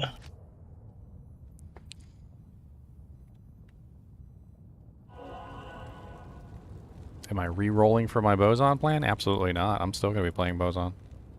Ice Maiden all the way. Yeah, here she is. I loaded her up with with a J-Mod shield and a J-Mod armor, and I also had Arcane's Valor with a facet. And she was using a crafted, or rather like rare diadem that had two sockets in it, which wasn't like too ridiculously broken, but it was kind of broken. Her damage output is, get both of these up here so I can see them both at the same time. So 96,568 to 96,853 over 11.8 seconds with Plague Javelin, and 116,000 to 123,000 over 96 seconds with Poison Javelin. And I never actually tried this with a Sunder Charm. I wonder how frickin' broken it would be with a Sunder Charm. Let's throw that in there and play with it. Poison's the target though, right? And Plague does the big cloud. Poison is the straight line. Plague is the cloud. Yes. So the 11.8 seconds is the cloud. That's the one that's fast. The 96 seconds, the one that's slow, is the straight line. Morphines are immune to poison. I'm actually playing around with it right now. These are P8 morphines. It's actually not bad output, but it's a little slow. Could maybe increase that a little bit somehow. There's your lower res proc. Oh yeah, he's got a plague sword. He was running plague for the lower res proc.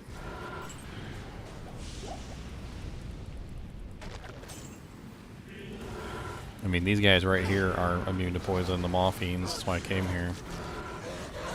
Man, he's draining pretty nicely for an immune monster. That's some pretty fast drainage. Of course, the longer duration one, I'm not really sure if the longer duration one is even really worth using as much, because it lasts for like 96 seconds. Maybe if you just wanted to like a lot of standing around with the poisons on.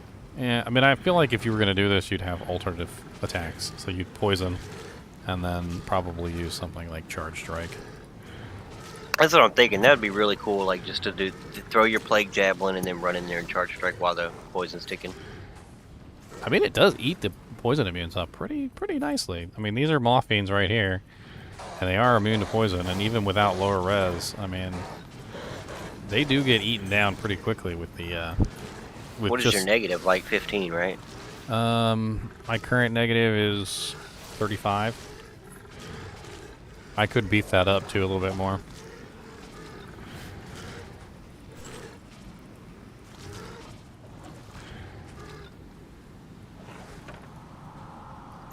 That's why I had the JMod Archon plate in here, which beefs it up to negative 50. Oh, okay. I thought that was an arcane valor. Oh, okay. Never mind. I was using the arcane valor. Yeah, that's going to be a good test. Let's see how much faster that is versus the plus skills. Yeah, so the damage does go down a little bit, but the plus skill damage kind of makes up for it.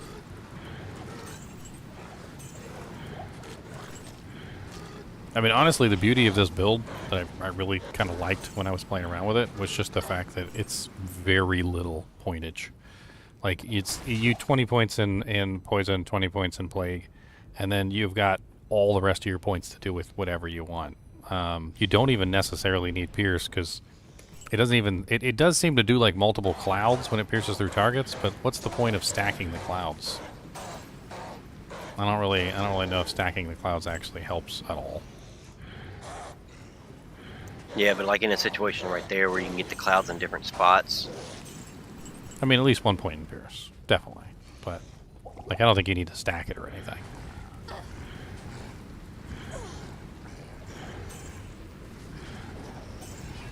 I mean, with the Poison Sunder Charm, though, it is pretty powerful. And this is P8 that I'm running. If I change this to P1, like, you'll see that it just absolutely demolishes everything. Imagine if you had a lower res wand on swap. Like, give you something to do, you throw your clouds and use lower res. Like, let me go to another zone real quick here. Let's do Should be amazing for Kyle. So P1 Eldritch is what we're going to do right now. And you just, I can't even show you how fast it melts them. It just melts them like so ridiculously fast in P1. It's the way that it ticks is kind of insane. Wow. P8, what does it do on ghosts? Ghosts are poison immune? Murder them. They don't have a lot of HP, I've noticed. Ghosts tend to be extremely easy to kill with elemental damage. Is Pindle?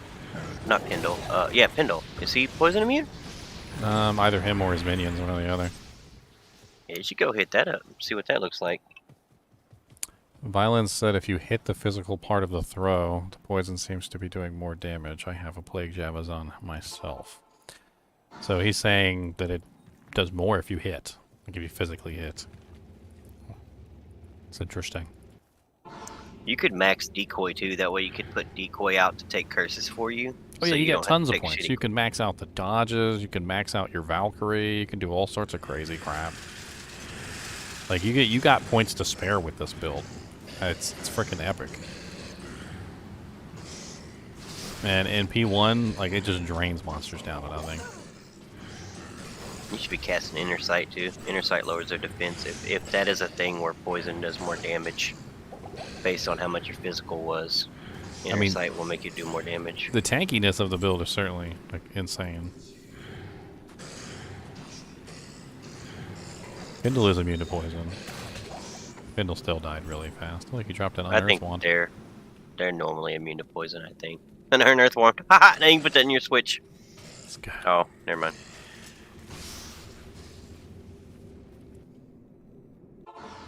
Impossible. What's another good place with poison immunes? I think Ancient's Way usually has a bunch of poison immunes, right?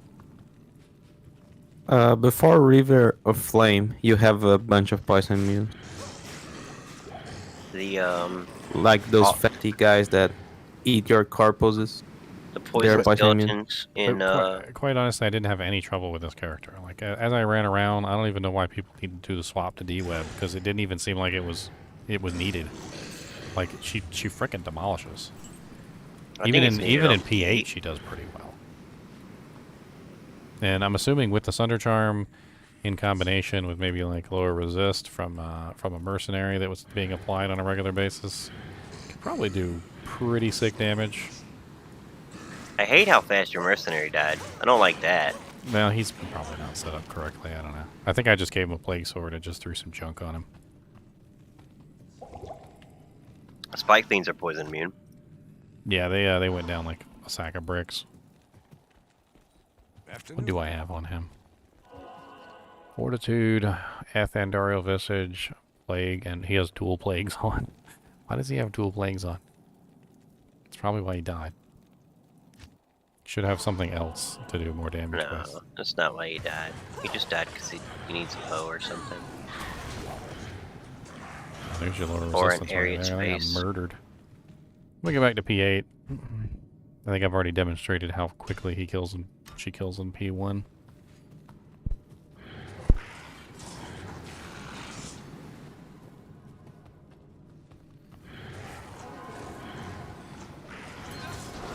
The other interesting thing about poison, which I've always kind of like admired, there's no poison enchanted.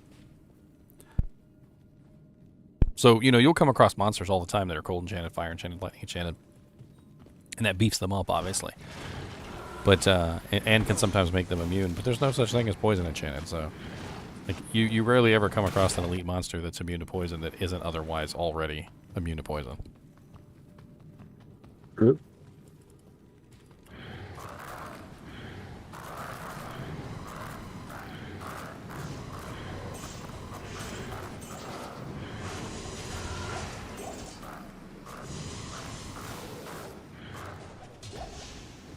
I mean, it lasts long enough, 11.4 seconds, that you can totally run in there and kill things.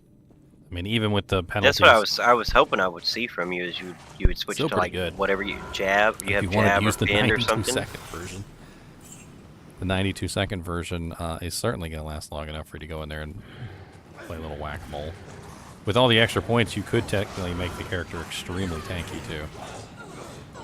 Like if you wanted to, with dodges, evades, avoids, combined with, you know, like penetrate, maybe like really nice Valkyrie. You could very easily make the character more than tanky enough to hang in melee combat with just about any combination of monsters. You have Train's gloves, or you have some jab gloves?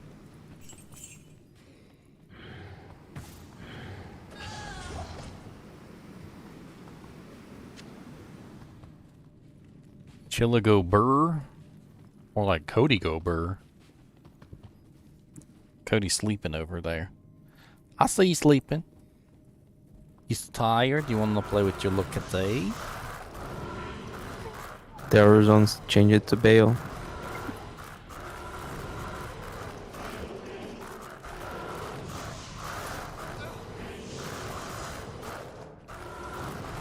He wants to be on the blanket too. Nice. Worldstone, huh? Yeah. Sweet. I'm giving some items away. I will definitely join after that. I don't know. I'm kind of impressed with how fast it kills things in P8. And I never expected it to like rip down the P8 monster's HP like that.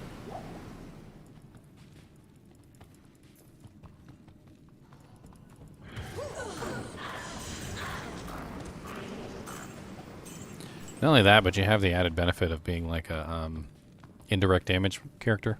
So like there's a lot of characters in the game that have to do their damage directly.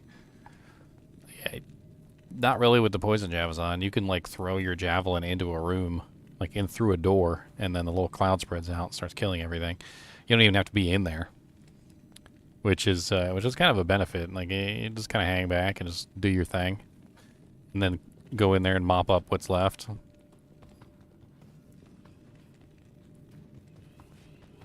I think I might have accidentally turned the volume down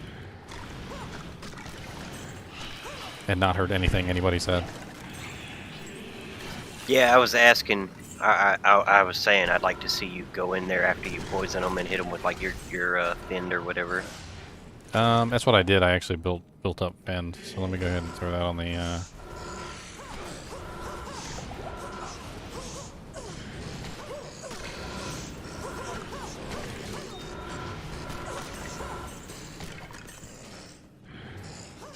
Oh, look at those ghosties. Hello, ghosties.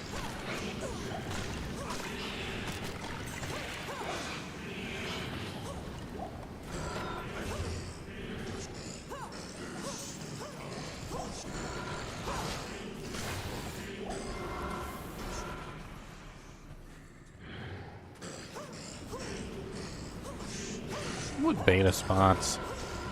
Who got a beta spot? I have no beta spot. I still haven't gotten an email. Ooh, extra fast ghosties. Oh, Merc went down. I'm about to go down too. This poison build for a barb has some legs to it. Messing around with it now that I'm at Pretty home. sure these wraiths are the immune to poison ones. Good.